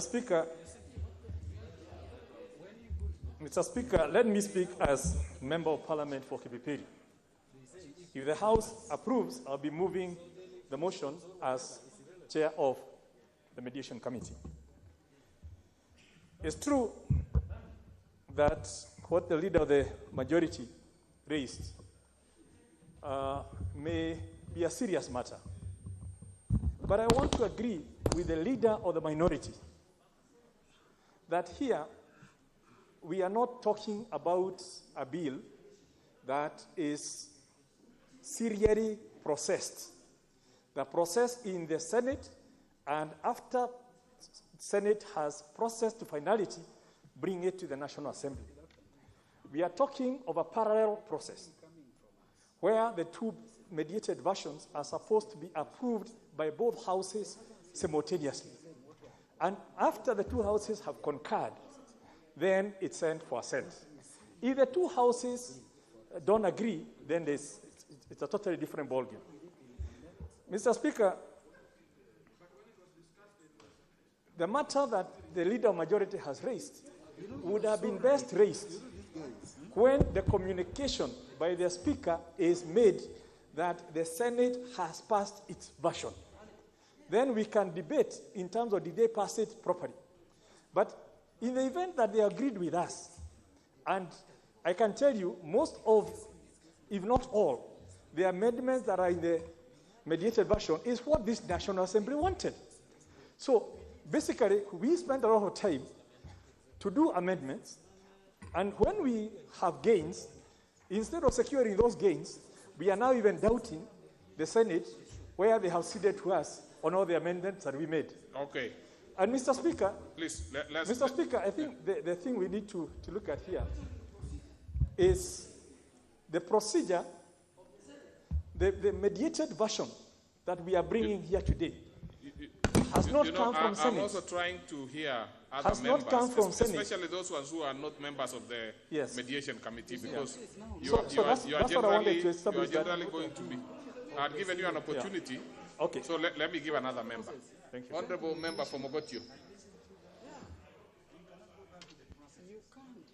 Were you also a member? No, I'm not a member. Okay. Thank you, Speaker, for giving me this opportunity. I think the issue which the majority is raising is on procedure, not really on the substance of the mediation. And having looked at the Senate yesterday when they were proceeding with their chairman, we are trying to say we want to micromanage the Senate procedures and the standing orders. My view is, if we have issues with the standing orders of Senate, maybe it's not the right forum to raise it, Chair. I think what I feel is they conduct their business as per the standing orders of Senate. And when it comes here, we conduct our business, and therefore I agree with the minority leader that we should not so much micromanage Senate. Otherwise, what I saw yesterday going on in Senate, it will be troubling if we agree with the majority leader, because what they are doing right now, they have what we call designated members come only weekly. They don't bring everybody on board every week. They only invite certain members to come to Senate, and they vote on behalf of their colleagues. Thank you, Chair. Thank you, Speaker. I've heard you members, and I think this will take a long time, and we may not be able to, completely decide on it now. I hear honorable members, I hear, for example, Honorable Mbadi saying that we should be blind. We were to go to the parables of the Bible, like the gentleman who was healed by Jesus, made to see, and going back again and saying, let me close my eyes to be blind. I see the direction that we are going. I see an issue of members also saying that we could easily pass this or transact them one way or the other and allow any other person to go to court and challenge this. It's a right procedure, but sometimes we also don't need to act in vain. The issues of Article 123, I hear very clearly. Honorable Kaluma is saying, let's be blind to whatever issues are coming from the Senate, so that they can also help us to be blind when we send ours there. Now, these are arguments one way or the other. But honorable members, I think this is a very serious matter. This is a very serious matter. It involves, there are quite a number of issues that must be looked at very seriously. And looking at the weight of this issue, I think I'm actually convinced to step down this matter to allow further a more substantive ruling on it. We look at all the issues on their own merit, and there are arguments here, both sides. Both sides of the arguments, in support of us proceeding, and others not supporting that that position.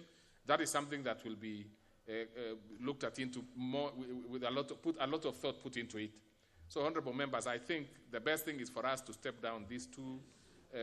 We step down order number 10, and since we have the same thing at order number 11, we also step it down to allow better consultation. Right? I think that's the best way. So we go to the next order. Order number 12, motion. Other measures to address the effects of COVID-19 pandemic. Leader, majority.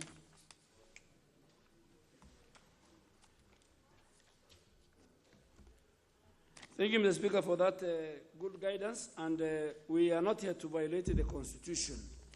Article 123 must be upheld. I have no other interest. Honorable Speaker, I beg to move that aware that the World Health Organization declared the coronavirus 2019 COVID-19 a global health pandemic, and that the pandemic has led to unprecedented global health crisis. Cognizant that the government, non-government institutions, well-wishers, and health authorities globally have joined hands and put in place a number of measures to contain the pandemic, mainly through travel and behavioral restrictions, provisions of necessary protective facilities, equipping existing health facilities, availing resources, and providing necessary assistance and information.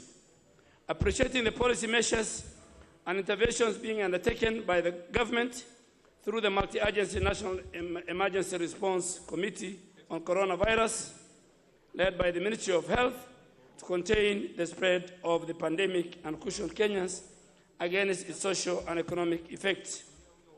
Further cognizant of the legislative measures proposed by the executive, including the establishment of COVID-19 fund, the reduction of the value-added tax, among others.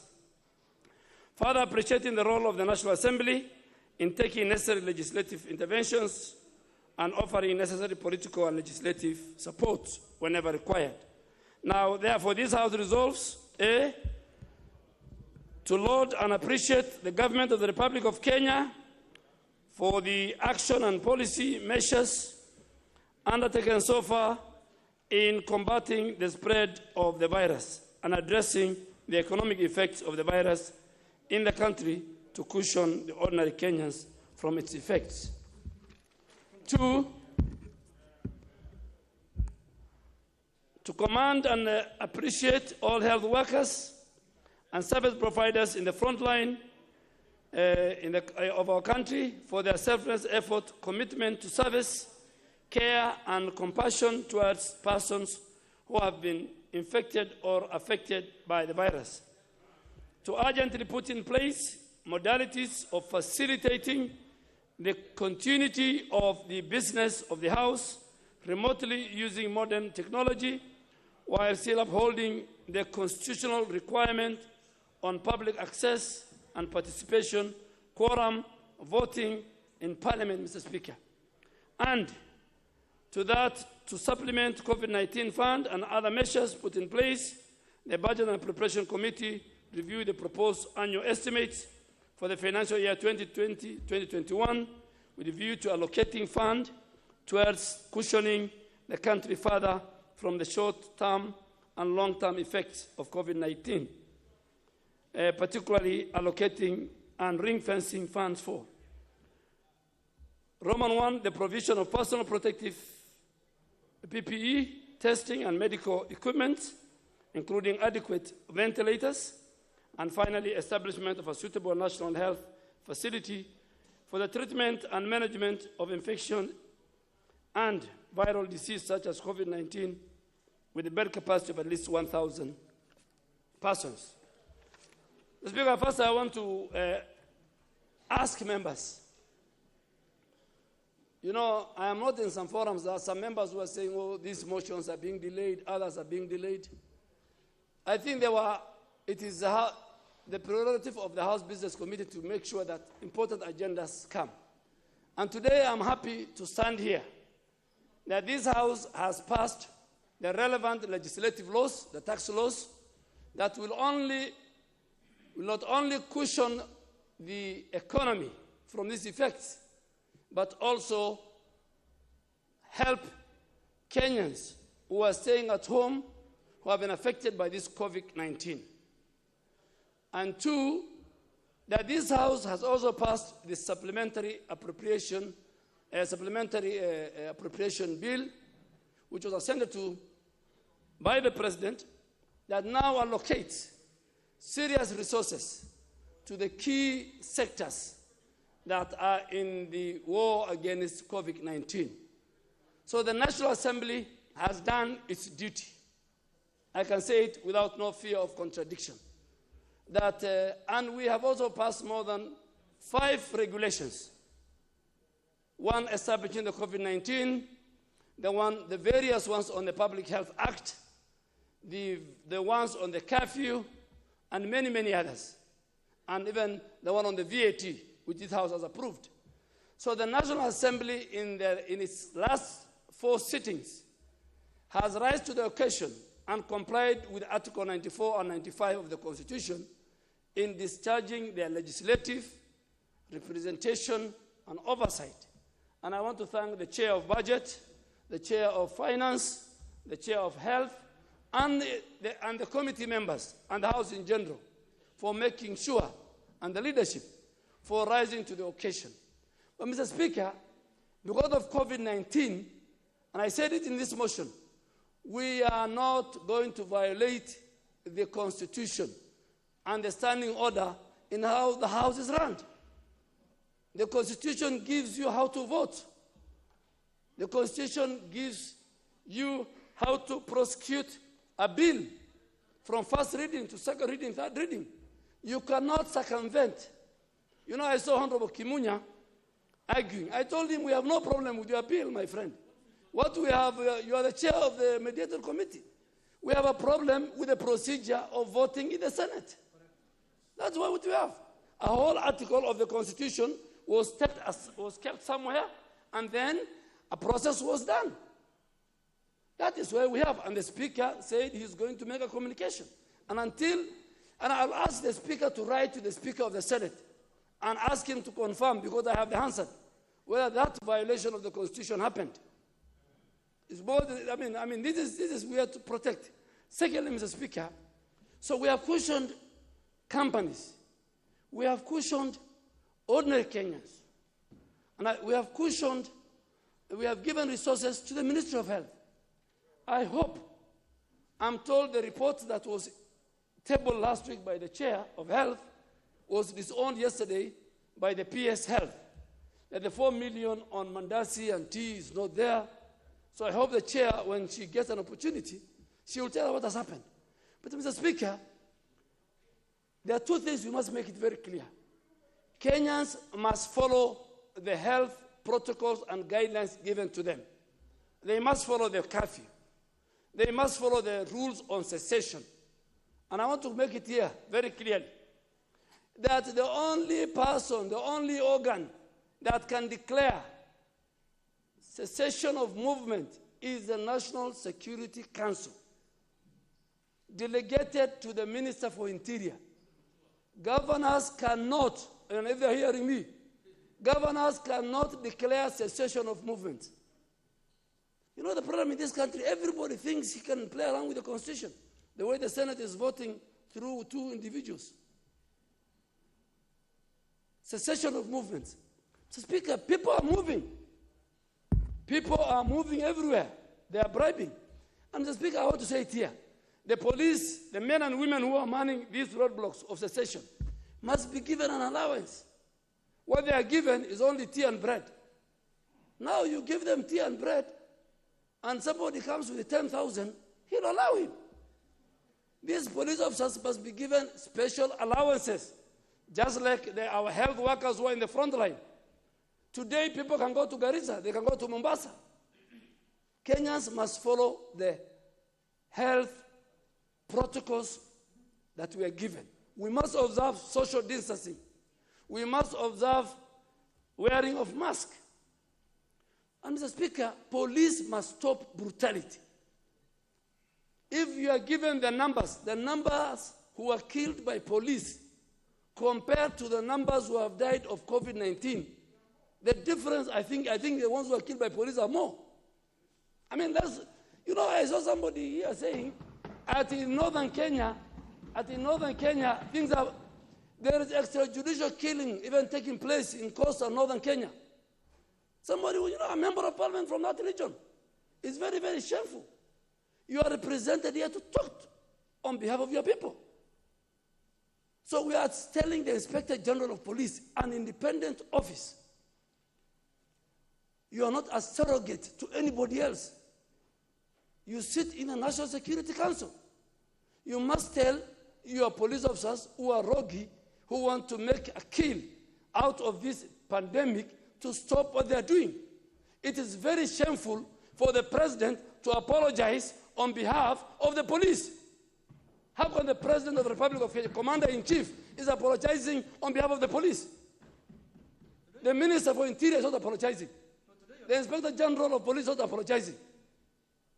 I mean, it's shameful. In fact, if the president today apologizes on behalf of something that happened in this house about my office, I will resign. I will resign as a leader of majority. The buck stops with me. So the president has apologized on your behalf, and you are not remorseful. So, Speaker, every night you watch the TV, the Minister for Health, who has done a very good job, Honorable Kagwe, tells us the situation. The next story is how police have killed people or maimed. You saw the lady in Busia with a small child who was told to sleep on a cell. So all of us together, this is a pandemic. You have seen what's happening in the US. The people of Isili, Madare, Kawangware, Old Town, you have no choice. Let us lead. In fact, as members of parliament, let us lead by testing. We must do more mass testing. We must do more mass testing. And leaders, let us please start from tomorrow. Let us lead and say members of parliament are going to test through mass testing in countries where the numbers, and the letter, the media who says 17, you better take the letter from the speaker. There's no member of parliament who's positive. But you are aware our colleagues in Tanzania have died. Where in Tanzania, there are 2 members who died and 2 former members.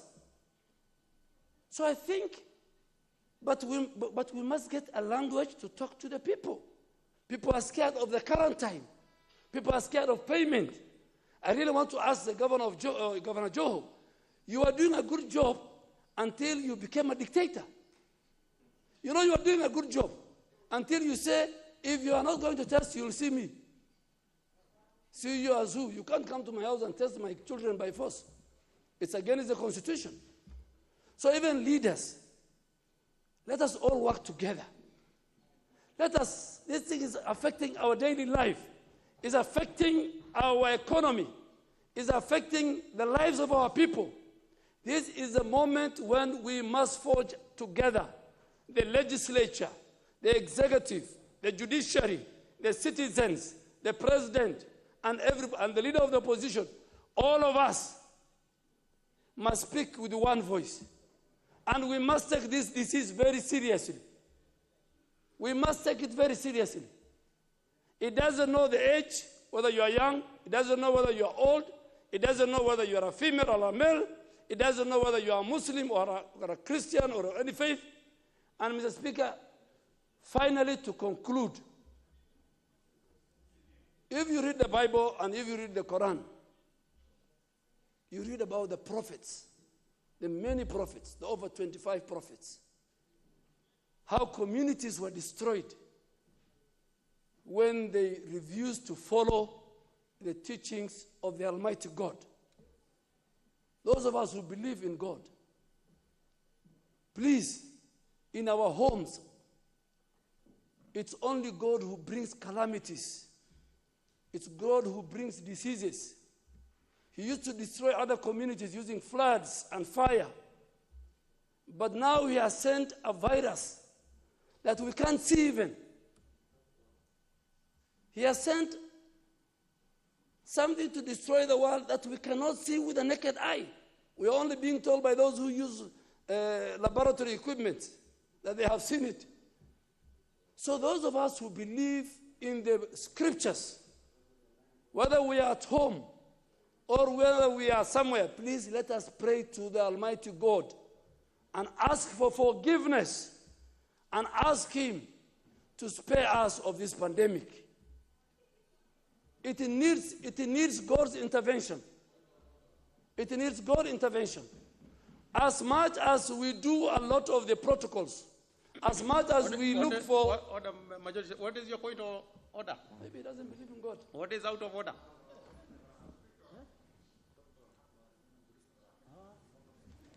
Thank you, Mr. Speaker. Mr. Speaker, sir, is it in order for the leader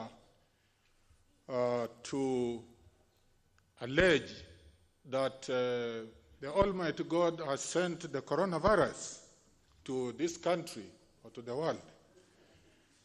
Is it in order for the leader of majority? Because, Mr. Speaker, I think these are matters of religion. Don't go beyond there. If you go beyond there, we'll be contributing. But I don't know about your religious persuasion. I have listened to majority leader. I didn't hear him say that the Almighty God sent. But if Mr. Speaker, I am a person of faith and scriptures, and I have read prophets and communities that were destroyed when they disobeyed the scriptures. And I don't need to teach him. And the virus cannot just come like that. For you, you might have your reasons. This is my opinion. That as much as we are doing everything, those who are looking for vaccine, those who are making sure that we do social distancing, those who are, we are saying we wear a mask as I'm doing it, but above all, solution to every problem is found in the scriptures, my friend. Read the Bible, read the Quran. Even you are told when you are stressed, you pray. So I'm only asking Kenyans, wherever they are, do not pray, pray, pray. If that is what you have a problem with, then when you contribute, you tell us who other than, I'm talking about the Almighty God who created the heavens and the earth, who made you leave your house this morning and come to this chamber, who will make you a member of Parliament. I'm talking about Almighty God, and who nobody is powerful than Him. Nobody is powerful than Him. Today you have seen, today, for example, you have seen, for the first time, Corona has made everybody equal. Trump is crying. The Chinese president is crying. The small and the big all are crying. Corona has made everybody equal. It doesn't choose the king and the queen. Prince Charles was infected. Prime Minister of Britain was infected. I'm only saying, Kenyans, let us pray. Let us pray in our homes. I beg to move and ask Honorable Bandi to second. Honorable Bandi. Thank you, Mr. Speaker. Mr. Speaker, I want to take this opportunity to first start by thanking the Leader of Majority for coming up with this motion. Mr. Speaker, Kenya, like any other nation in the world, is facing tough times. And we all know that managing and controlling this pandemic is not easy. We are working hard, Mr. Speaker, but this is a pandemic. This is not an epidemic. So, Mr. Speaker, we are confronted by a number of challenges that we must deal with. There is the health crisis that we are all aware of. We also have issues of social intervention, humanitarian issues. But above all, Mr. Speaker, even if we manage to control this disease, the economic effect, the economic challenges is going to live with us for quite a bit of time. Therefore, Mr. Speaker, it is a time that as a country we must speak with ourselves. We must look inwards and look for solutions to our problems based on our environment and our circumstances.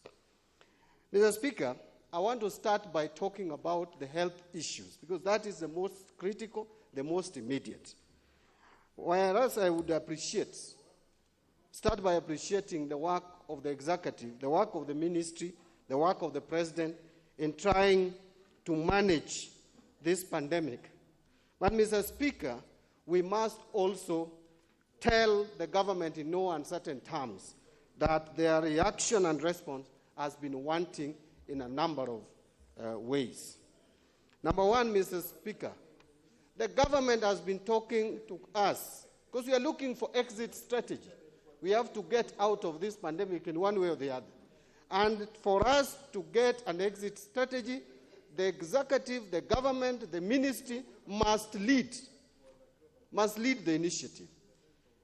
We are seeing and we support and we appreciate the daily reports about the numbers. But, Mr. Speaker, we need explanations.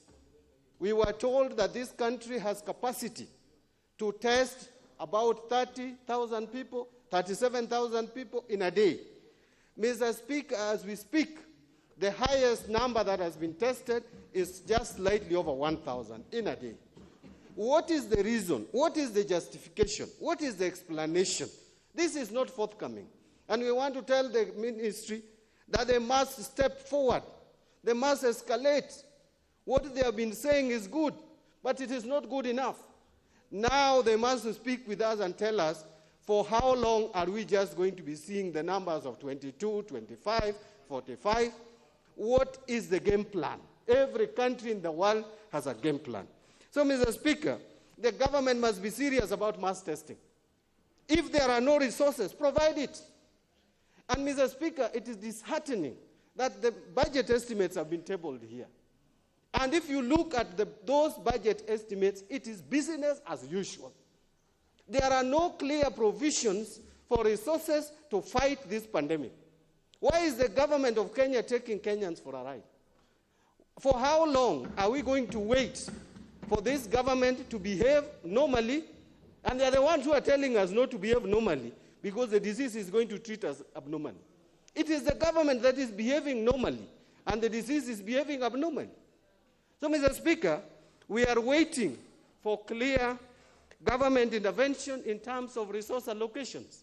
I would tell you, if you look at the budget estimates that were tabled here last week, Mr. Speaker, the amount that is directly linked to COVID-19 is 2.6 billion in a budget of trillions. Mr. Speaker, something is happening in this country that needs to be addressed. And we are the people's representatives. We must address it. Mr. Speaker, the other bit is about social intervention. Mr. Speaker, the biggest problem that our people are facing is food. They are hungry. Forget about even COVID-19. In fact, our people tell you, Mr. Speaker, I'm sure you go to your constituency. They will tell you how many people have died of COVID. And I'm not saying we should be relaxed. But they will tell you they are suffering and they are likely to die from hunger. If you look at our budget estimates, this is not a time to invest on capital expenditure, to build roads, to do what? We can live without roads as we eat. Right now, what Kenyans are concerned about is they want to eat. So, Mr. Speaker, we must provide funds for our people to eat. Every constituency, the poor people, those who are living below poverty line, must get government funding to be able to eat. And by the way, these figures are there.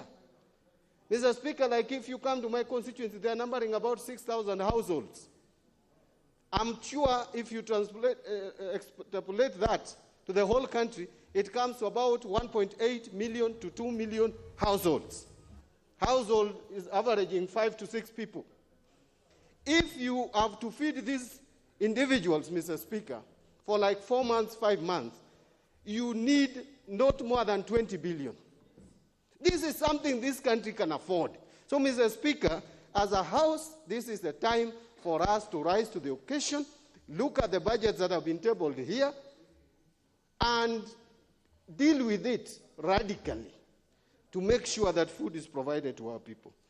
Mr. Speaker, the Leader of Majority has talked about police brutality. Other members have talked about police brutality.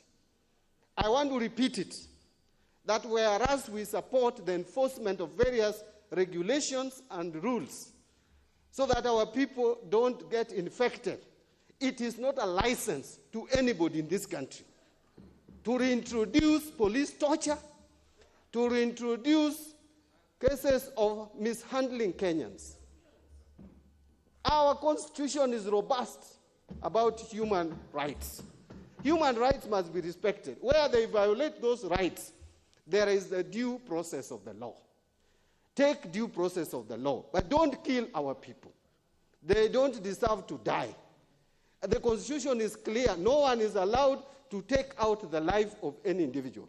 Please, whoever is taking advantage of this crisis to bring dictatorship to the country, stop it. Even the cases we are seeing of eviction in some areas, I'm not talking about those people who have been stealing land, like in Ruai. Those ones you can deal with, because you don't even see them there. But, Mr. Speaker... I'm sure you're almost concluding. No, I have 10 minutes, Mr. Speaker. Yes, you don't have 10 minutes.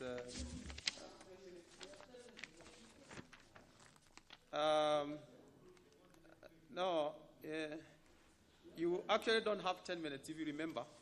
If you remember the resolutions of the House that we did on some times back, the debate between April 22nd and April 29th, May 6th, you have 5 minutes. But anyway, you have a minute to conclude, Minority. Mr. Speaker, I thought that is something we discussed. I think it was a mistake, and the clerk there on the table knows that the leader, we agreed that I have 10 minutes, and please don't take away my 10 minutes.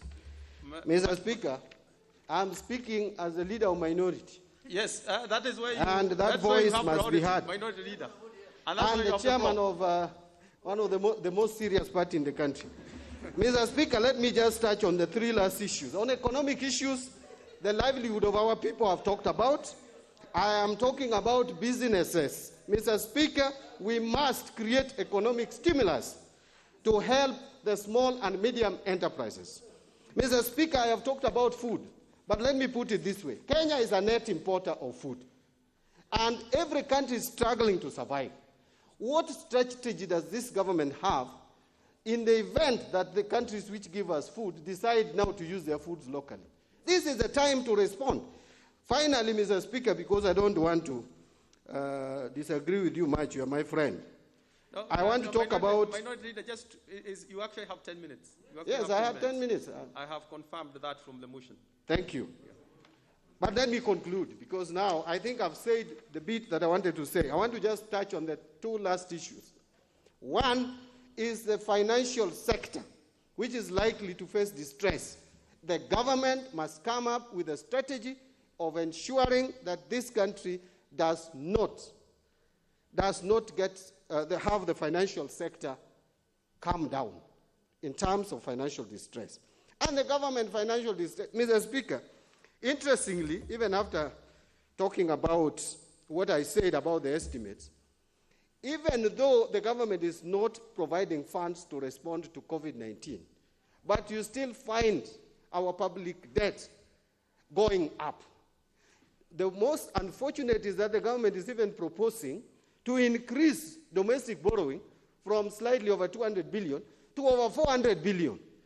And yet they are claiming to be reducing the CBR rates downwards. How on earth would you think of increasing domestic borrowing at this time? Mr. Speaker, my concluding remarks are Please, the government get serious, even though we are in a crisis, but get serious. Mr. Speaker, allow me this. There are areas in this country where people are dying of floods. Over 100 people have died. COVID has only killed 14. All the attention is on COVID. People of Budalangi are left on their own. People of Nyando are on their own. People of Karachuonyo are on their own. People of Kochia are on their own. People of Migori, Nyatike, Konyango, Luanda, they are on their own. No one thinks about them. Mr. Speaker, which is this country that we are living in? The government gets serious. If you have been sleeping, please wake up. And if you have been sleeping because of the handshake, Mr. Speaker, the handshake did not mean that now you do things the way you want. They must know that minorities still exist. Thank you, Mr. Speaker. I second.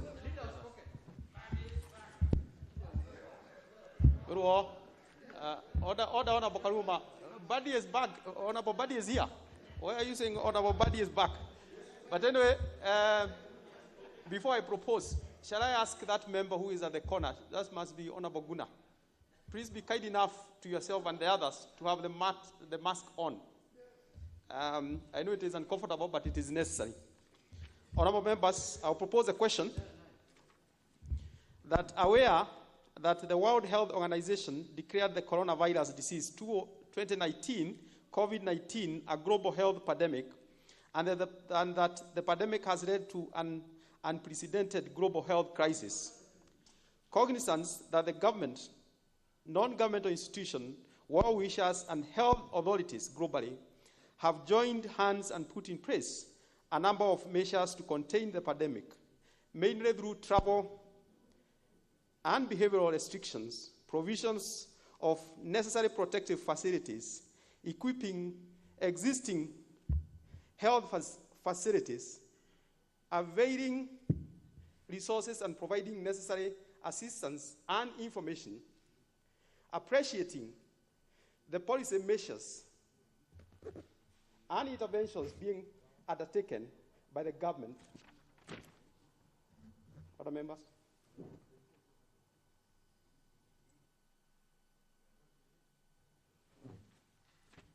Other members, I'll take that again.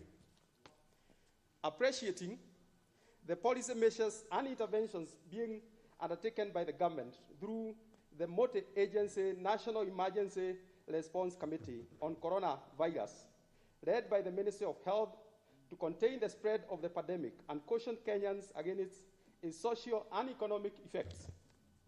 Further cognizance of the legislative measures proposed by the executive, including the establishment of the COVID-19 fund and reduction of the value-added tax, amongst others. Further appreciating the role of the National Assembly in taking necessary legislative interventions and offering the necessary political and legislative support wherever required.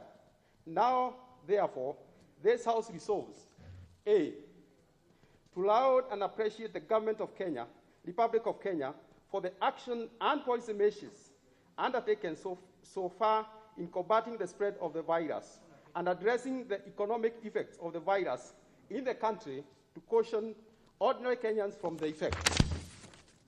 B, to commend the appropriate all healthcare workers and service providers in the country for their selfless efforts, commitment to service, care, and compassion towards persons who have been infected and or affected by the virus. C, to urgently put in place modalities of facilitating the continuity of the business of the House, remotely using modern technology for upholding the constitutional requirements on public access and participation, quorum, and voting in Parliament. And D, that to supplement the COVID-19 fund and other measures put in place, the Budget and Appropriations Committee reviews the proposed annual estimates for the financial year 2020-2021 with a view to allocating funds towards cautioning the country further from short-term and long-term effects of COVID-19, particularly allocating and ring-fencing funds for, one, the provision of protective equipment, PPE, testing and medical equipment, including adequate ventilators, and 2, establishment of a suitable national health facility for the treatment and management of infections and viral diseases, such as COVID-19, with a bed capacity of at least 1,000 persons. Honorable members will be guided by the interests of the members on this. Shall we start with Honorable Wajira?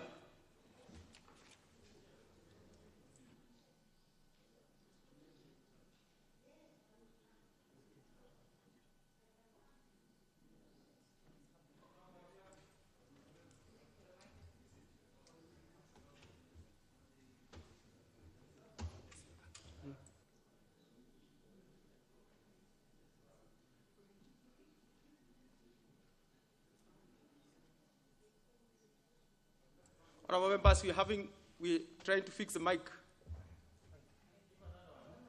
Why don't you use this other mic, Honorable Wajira, as the technical people try to fix it?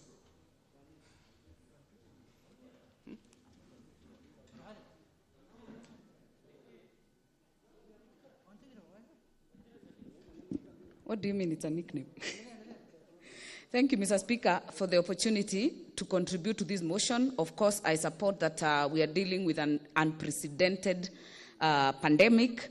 It's been tried to be explained by scientists, by the religious people. I think we have not gotten the right answer yet, but I support the leader of majority. I think it's also a shocker for us to actually go back to God. I think we are running away from actual issues, and I hope that at the end of the day, He will hear us, that this pandemic is lifted, because everything has stopped. Mr. Speaker, from the big nations, the superpowers in the world are actually on their knees. And Mr. Speaker, I want to say that as a country, I think we have done very well in terms of our response. We started not very well, but we have improved along the way. But one thing I hope that we are able to look at right now is actually the issue of our borders. I spoke about it when we met the CS Mutahi and CS Fred Matiang'i with the delegated legislation committee. The boundary or the borderline between us and Tanzania, the border between us and Somalia, Mr. Speaker, has to be actually closed down. We must not negotiate, because the numbers that we are witnessing in Tanzania will actually affect our numbers as we are talking today. Mr. Speaker, the issue of Somalia, the borderline in Mandera and other areas, the Lamu border, Mr. Speaker, we must be very decisive as a country.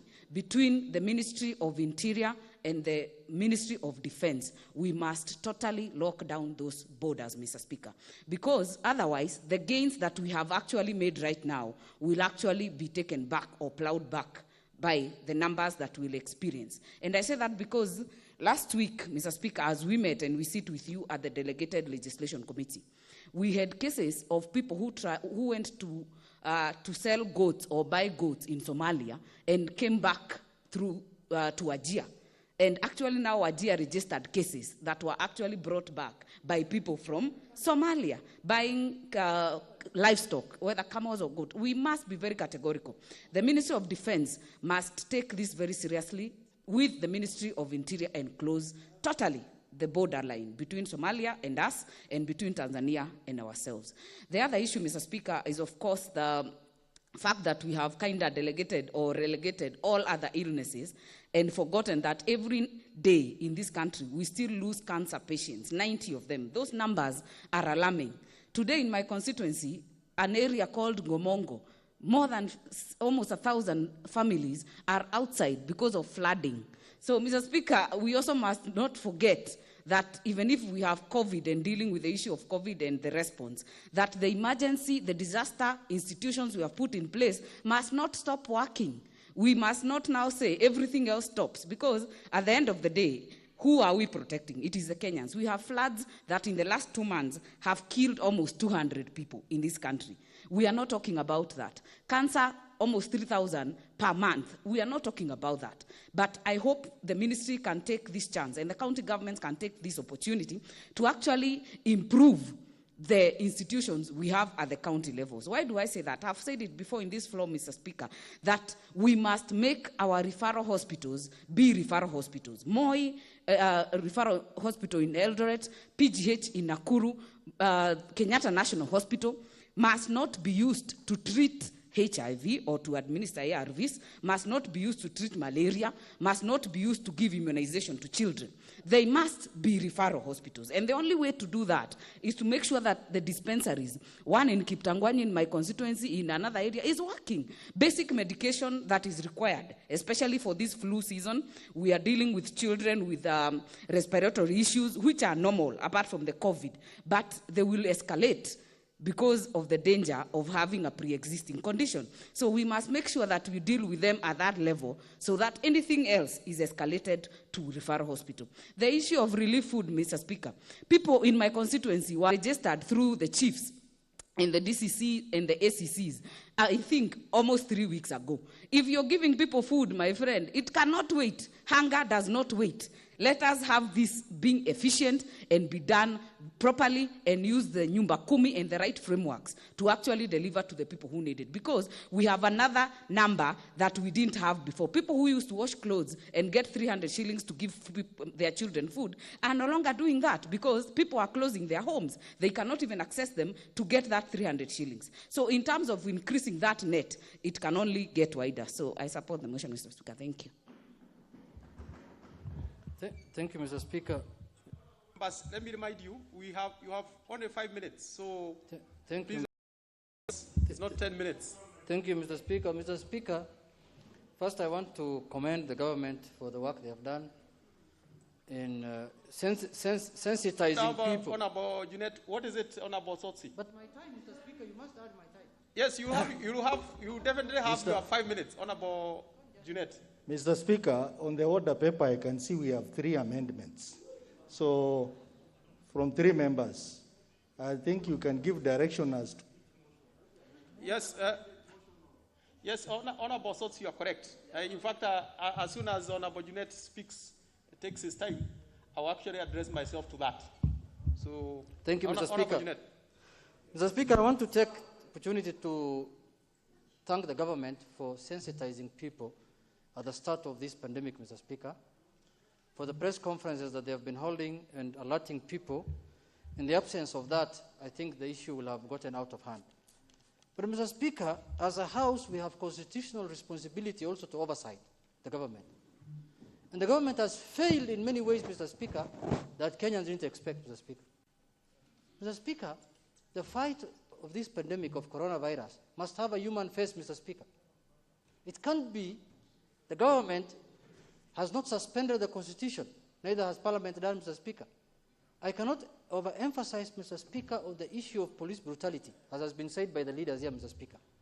There is no country in the world, Mr. Speaker, that has reported cases of death through police brutality more than Kenya, Mr. Speaker, in the whole world, because this pandemic was an equalizer.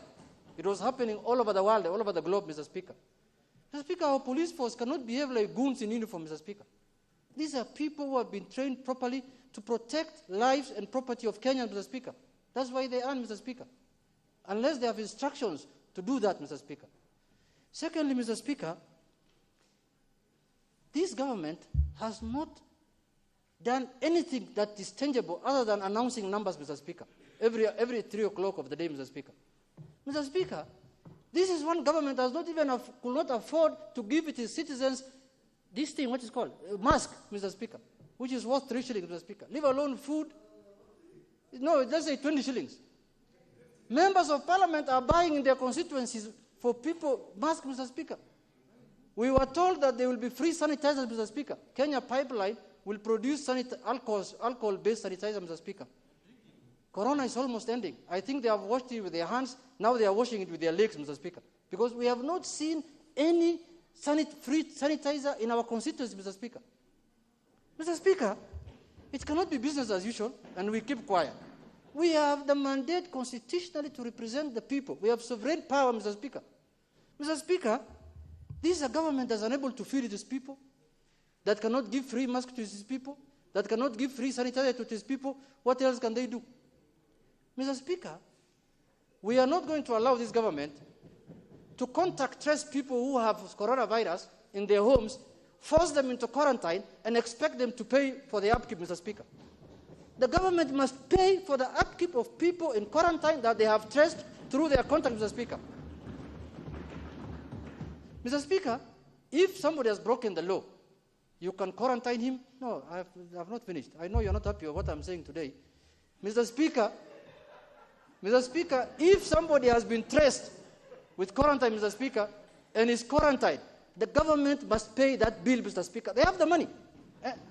Mr. Speaker, this money that is for the war on coronavirus, Mr. Speaker, the government must account for it shilling by shilling, Mr. Speaker, penny by penny.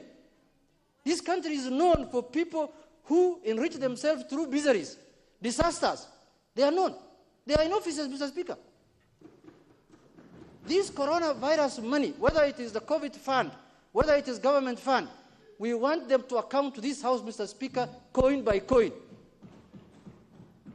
Look, people are discussing shamelessly 3 or 4 million shillings and mandasi, Mr. Speaker, when our people are dying of corona. People are dying of shame, Mr. Speaker. Shame, Mr. Speaker. We must condemn that act with the strongest terms possible, Mr. Speaker. That people can sit in offices and use 4 million shillings to eat tea and mandasi when people are dying of hunger, people are dying for not having masks, people are dying for not having sanitizer, people are dying out of flood, Mr. Speaker. It's very shameful, Mr. Speaker. And you call yourself government. If it was in democracies that have matured, this government will have resigned. Mr. Speaker, we will have had a general election now, Mr. Speaker. Because if you cannot defend your people from floods, you cannot defend your people by buying them masks, Mr. Speaker, you're not worth even the name to be called government, Mr. Speaker. Mr. Speaker, in conclusion, I want this House to rise up to the occasion and hold this government accountable for every action, omission, and commission that they do against the people of this country, Mr. Speaker. With those few remarks, Mr. Speaker, I really condemn what's happening in this country. And it's not a check, Mr. Speaker, for do whatever you want, as the leader said here. Very well. Very well. Honorable members, in light of what Honorable Sotsi actually had raised earlier, there are 3 members who have actually proposed amendment to this motion. It is tidier to deal with those proposed amendment at this time, so that then members will be discussing the final motion as amended if the House decides so. We have amendments from Honorable Moses Sheboy. I'm told that is dropped. We also have amendments. Honorable members, also with, it is on page 304. I'm sure it's in your machine. We have amendment from Honorable Nasil. We have amendment from Honorable Savula. And we have amendment from Honorable Nikal. We shall take them in that order. Shall we start with Honorable Nasil? So members, Honorable Nasil, you have the floor. Asante sana Bwana Spika. Bwana Spika, marekebisho yangu kama yalivyoweza kuorodheshwa katika ratiba ya shughuli ya hii leo. Ningeomba tu Bwana Spika, kwa sababu kila wakiongea tuna dakika 5 peke yake, ningeomba tu wenzangu wanipe nafasi. Bwana Spika, Bwana Spika, kuna masala ambayo kwamba ni ya muhimu sana.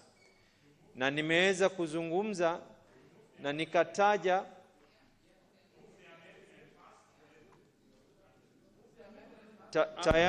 tayari ndugu zangu, lugha ya Kiswahili ni lugha yetu, na Bwana Spika, nitadai dakika zangu. Tayari nimeweza kuzungumza ya kwa kama ilivyoweza kuorodheshwa. Asante sana Bwana Spika. Bwana Spika, jambo hili la kuhusiana na mambo ya quarantine. Mambo ya karantina kama walivyoweza kuzungumza wenzetu ndugu Junet, Mheshimiwa Duale na wengine wote. Huwezi kuchukua Mkenya ambaye hana hatua yoyote na bila kwa kutaka kwake akawa anaambiwa anafaa kukaa katika quarantine. Na baada ya kukaa katika ile quarantine, Bwana Spika, kisha unamwambia alipe shilingi 2,000 kwa siku moja. Bwana Spika, kando na hiyo, tunazungumza ya kwa kando na wale ambao watakuwa wenye kupelekwa katika karantina. Lazima serikali ikubali, kama ilivyo katika nchi nyingine zote katika dunia, watu ambao nyumba zao wanaweza kukaa katika karantini waweze kukubaliwa. Ni jambo ambalo nimezungumza na Wizara ya Afya, ni jambo ambalo tumeweza kujadili katika serikali ya kaunti. Hivi leo ni aibu ya kwa watu wanazuiliwa kuweza kutoka katika zile karantina, kisa na sababu ni amana. Ikawa mwisho, Bwana Spika, hoja gani ya nidhamu, Majority Leader?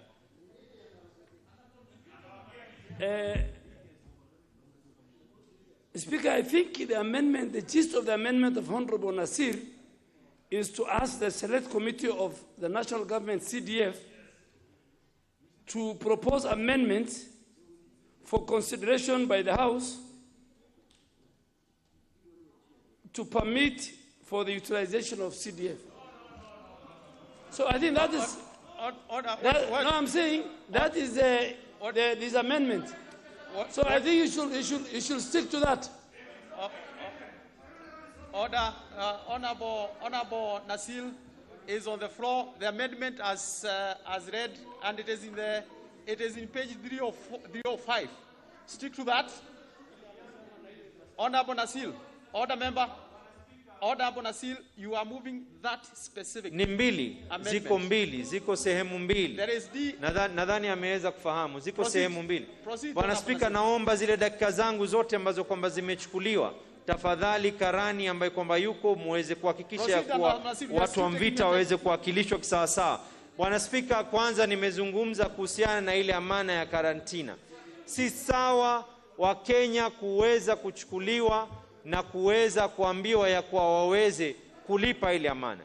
Pili, nimezungumza ya kwa wale ambao wako na nafasi ndani ya nyumba zao kuweza kukaa ndani ya majumba, kukaa karantina, waweze kukubaliwa. Ni jambo ambalo Wizara ya Afya wamekubali, ni jambo ambalo serikali ya kaunti wamekubali kuweza kuliangalia.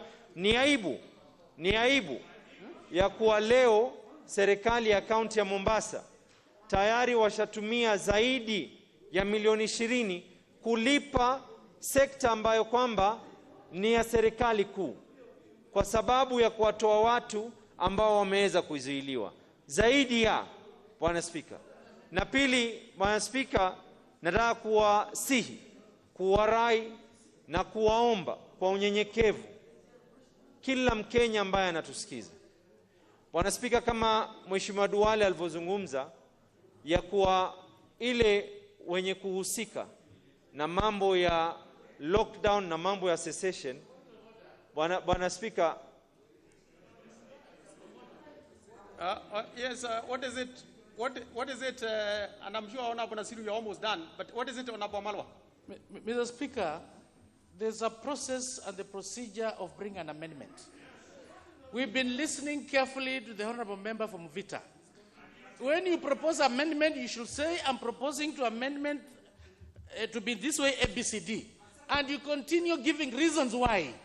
He is debating, Mr. Speaker, instead of proposing what are the amendments. Up to now, we don't know what are the amendments. He's telling a story instead of proposing the amendments. Bwana Spika, Kiswahili nilianza na kuzungumza, Bwana Spika. Order, Honorable Nasil. Honorable Malwa, Honorable Nasil did move an amendment. If you had his Kiswahili, he actually moved. Honorable Nasil, just conclude.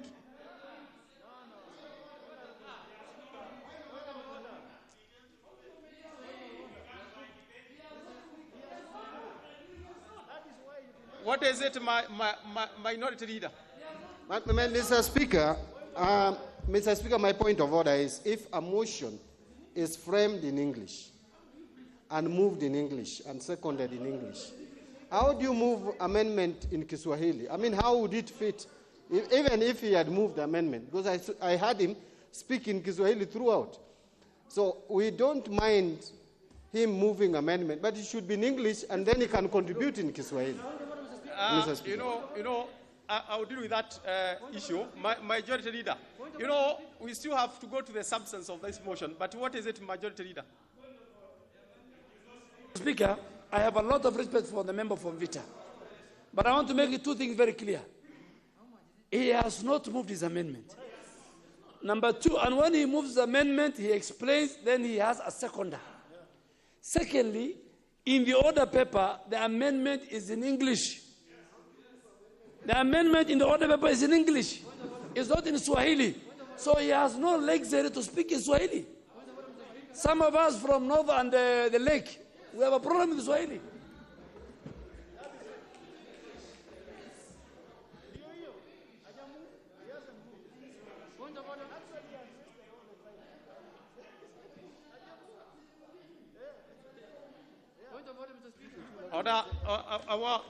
You can, Honorable Junet, you can have a point of order over another point of order over another point of order. Minority Leader has raised a point of order. Minority Leader has raised a point of order on the use of Kiswahili. Order members. Honorable Nasil has used Swahili. When we were adopting the Kiswahili standing order, what exactly he has done is allowable. And he has said, he used a Kiswahili word to say, to move that motion. Honorable Nasil, what you should do is to conclude, get a seconder, and then the House will have an opportunity to discuss that. Conclude, Honorable Nasil. Bwana Spika, nadhani tetesi hapa ilipo. Naomba wenzangu waweze kunisikiza. Nadhani tetesi hapa ilipo, kuna miswada miwili ambayo kwamba nimeweza kuyaleta. Ya kwanza ni kuhusiana na fedha za CDF. Na ninavyoona hisia za wenzangu, hiyo ya CDF ningeomba iweze kuteremshwa, isiwekwe katika orodha. Hii ya pili, na nadhani ambao ni jambo ambalo kila moja ananifahamu. Na nina imani ya kwa hakuna yoyote hapa atakayeweza kukubali Mkenya alipishwe amana ambayo hana hatia yoyote. Nimeweza kuzungumza hii kwa lugha ile inaweza kufahamikiana. Nikimalizia, Bwana Spika, nataka kutoa usisitizo kwa unyenyekevu, kama vile anavyozungumza Mheshimiwa Duale, ya kuwa hakuna yoyote, hili bunge pamoja na magavana hawana ruhusa ya kusema ya kwa sehemu hii hakuna watu kupita kuhusiana na lockdown. Kwa hivyo nawasihi wenzangu wote, tuchunge hali zilivyo. Bwana Spika, we have to be tidy on this. Please stick to your amendment. Don't speak to the mother motion. You are speaking on the second part of your amendment, which deals with that the government considers waiving charges payable by persons who are under mandatory quarantine, excluding those isolated due to violation of social distancing and curfew requirements. Stick to that specifically. Asante sana Bwana Spika. Nadhani nimeweza kufahamika kuhusiana na hilo, na ningemuomba ndugu yangu Abdisalan aweze kuniunga mkono kwenye jambo hili. Ikiwezekana Bwana Spika, kwa ruhusa yako kwa msimamo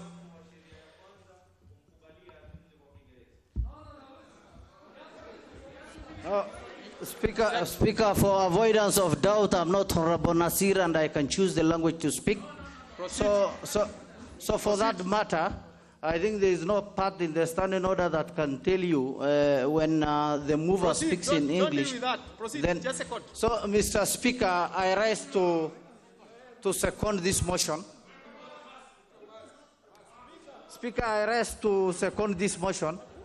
I am wondering that my colleagues are creating a bit of confusion when we have very important business to transact here. Speaker, as we are speaking, so many people are placed under quarantine and they have no funds to clear that bill. We have not only put them in very difficult position, but we have risked their lives. Remember, when you are placed in a quarantine in a hotel, and the hotel owner expects you to clear that bill, it is unfortunate that despite having appropriated 2.6 million for corona intervention, that the government has not set aside some amount of money to clear bills for those placed under mandatory quarantine. Secondly, Mr. Speaker, it is also crystal clear that we have problems in our priority ranking in regards to intervention of corona. By the way, the 2.6 million we are talking about seems to be only meant for corona-infected areas and not the 290 constituencies in this country. Because as we are speaking, all the members of parliament can confirm that the only intervention ongoing in our constituencies is only cessation of movement and curfew. Then what are we appropriating this money for? Speaker, we must get our priorities right, and we must carry out real needs assessment in all the constituencies in this country. And priority number one remains food. Secondly, Speaker, as a number of members have raised correctly, we are in a state of confusion. This committee called the National Emergency Response Committee on Coronavirus must be cascaded down to the counties and constituency level. Those structures must communicate from the grassroots level what is happening so that they can make informed decisions. Otherwise, this committee will only remain committee established for counties where corona have so far been positive. And we are not willing to take that direction. Speaker, those structures must be cascaded down to the county level. You really must, members. Speaker, it must be very clear. We are not dealing with the original motion. We are dealing with an amendment. Speaker, Honourable member, you are seconding. Yeah. On that aspect alone, do not discuss the other part of the motion. Speaker, these things are intertwined without avoidance of doubt. But having said that, Speaker, I can assure you that people who are placed under curfew, who are supposed to have their bills cleared, very well, is spread all over the country.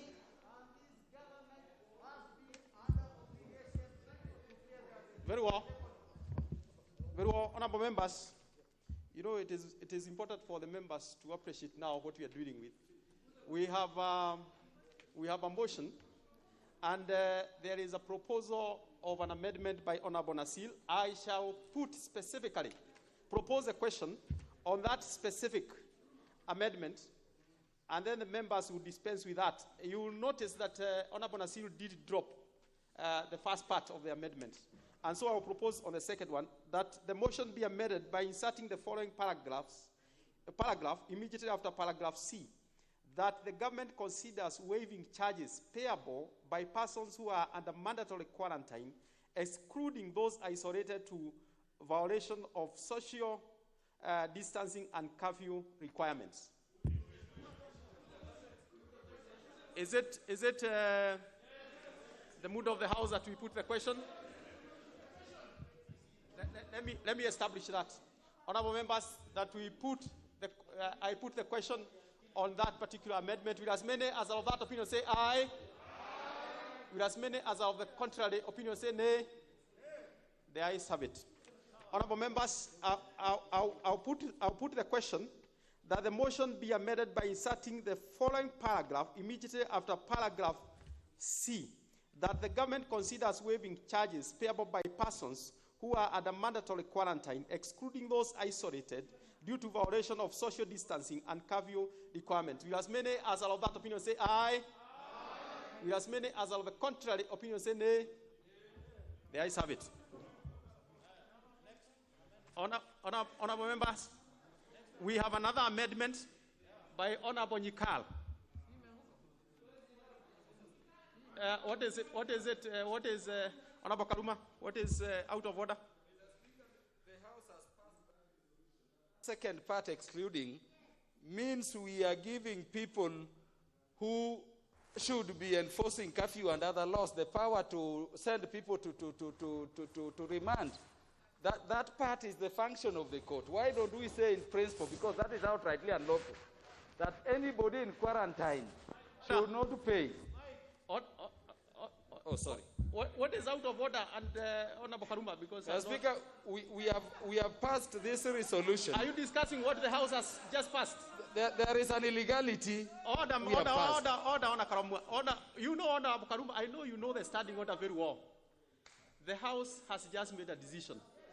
It is impossible to revisit that on this particular We have allowed a very dangerous thing at this time.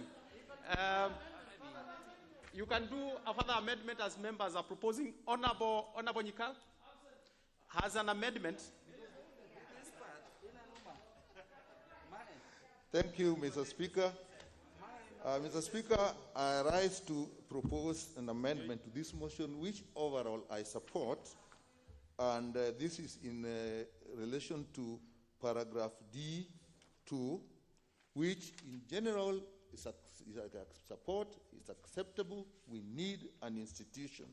But my amendment is by deleting the words "are" and the word "national" in the paragraph, that is one, and deleting the word "facility" and replacing it with the word "facilities," and deleting the last word, which is with a bed capacity of at least 1,000 persons. Mr. Speaker, I support the original intention of having the facility put in place. You have an A and B, right? Yes, I actually have an A, which has got the A which I've done 1, 2, 3, and B, I get you, Mr. Speaker, and therefore the following new paragraph D2 will now read: establishment of suitable health facilities for the treatment and management of infectious and viral diseases such as COVID-19. Mr. Speaker, all I'm asking is that instead of just asking that the government establishes one big hospital, we actually make provisions so that they can establish many hospitals. And with infectious diseases, Mr. Speaker, if you have one main hospital, which is a distance away, it means you will be transporting people from distant places of the country and bringing to this place. In the process, actually disseminating the disease and spreading the disease. So it's an extremely good motion here, but if you amend it, then we'll also make sure that various at the county level, these facilities are established of the same standard, so that when people are sick, they're treated the nearest place to them without being moved further. Mr. Speaker, that is the essence of my amendment, and I think it improves the whole of the motion, and I would ask all the members to support that. Thank you, Mr. Speaker. Who seconds? And I ask Honorable Martin Owino to second this amendment. Mr. Speaker, I rise to second this amendment with the fact that in disease management, we are not looking at clinical aspect of it only, but we are also looking at the primary aspect.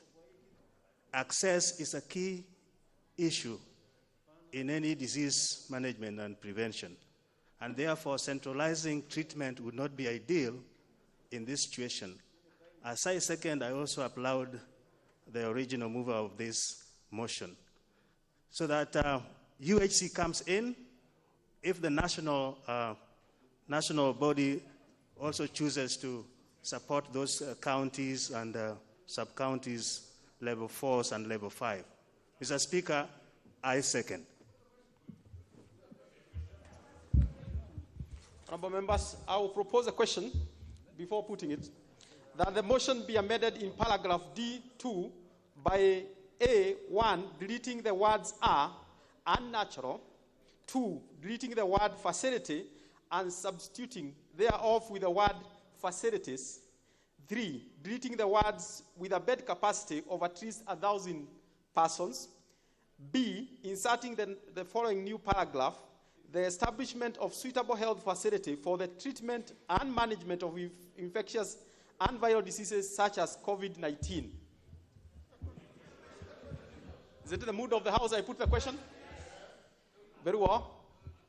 Yeah, very well. Honorable members, I'll proceed to put the question, which is that the motion be amended in paragraph D2 by A, 1, deleting the words are unnatural, 2, deleting the word facility and substituting thereof with the word facilities, 3, deleting the words with a bed capacity of at least 1,000 persons.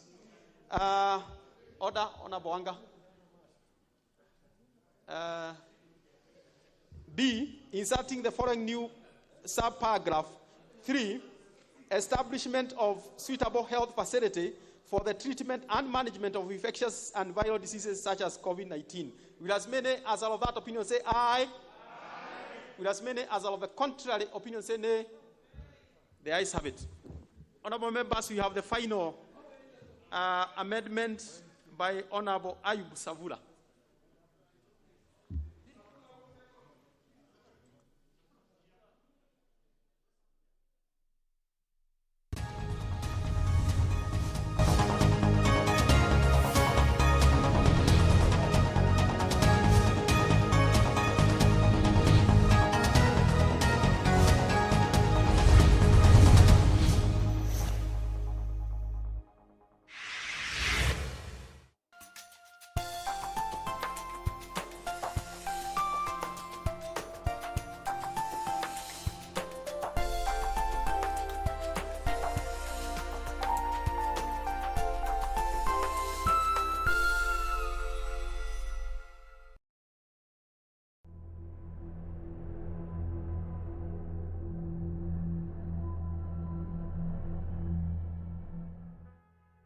Hello, my viewer. God bless you. My name is Reverend Dr. Joseph Matko from Miracle Life Assembly. I'd like you to know that God's plan and God's purposes over your life has not changed. The Lord God who created the heavens and the earth knows the end from the beginning. I'd like us to share a scripture from Job chapter number 3, verse number 25. The Bible is very clear concerning situations like what we are facing in the world. This pandemic is not new. The scriptures had already prophesied about these times and these seasons. There is one thing that God wants us to do at this time. From Job chapter 3, verse 25. The scripture declares, "For the thing which I greatly feared is come upon me, and that which I was afraid of is come unto me." Jesus also speaking in John chapter 14, verse 1, he says, "Let not your heart be afraid." Fear is false evidence appearing real. Satan can start a pandemic. Satan can start a war. Satan can start an attack towards a family, a place, a people, or a thing. But if we guard our hearts so that we don't allow fear to enter our hearts, then victory will be on our side. The Bible says that the righteous are as bold as a lion. Friends, I'd like you to know that God has the last say, and God's say is always for the best of all. God wants you to be confident in His power and in His word, that even in spite of all this, we will come out victoriously. We will come out more stronger. We will come out better. And at the end of the day, all glory will go to God. Now, Job went through a situation that looks similar like what we are going through now all over the world. But there is one thing that God told Job not to do. God told Job not to fear. The word fear not appears about 366 times in the Bible. That means every day there is a command from the throne of grace that we should not fear. Fear is the license that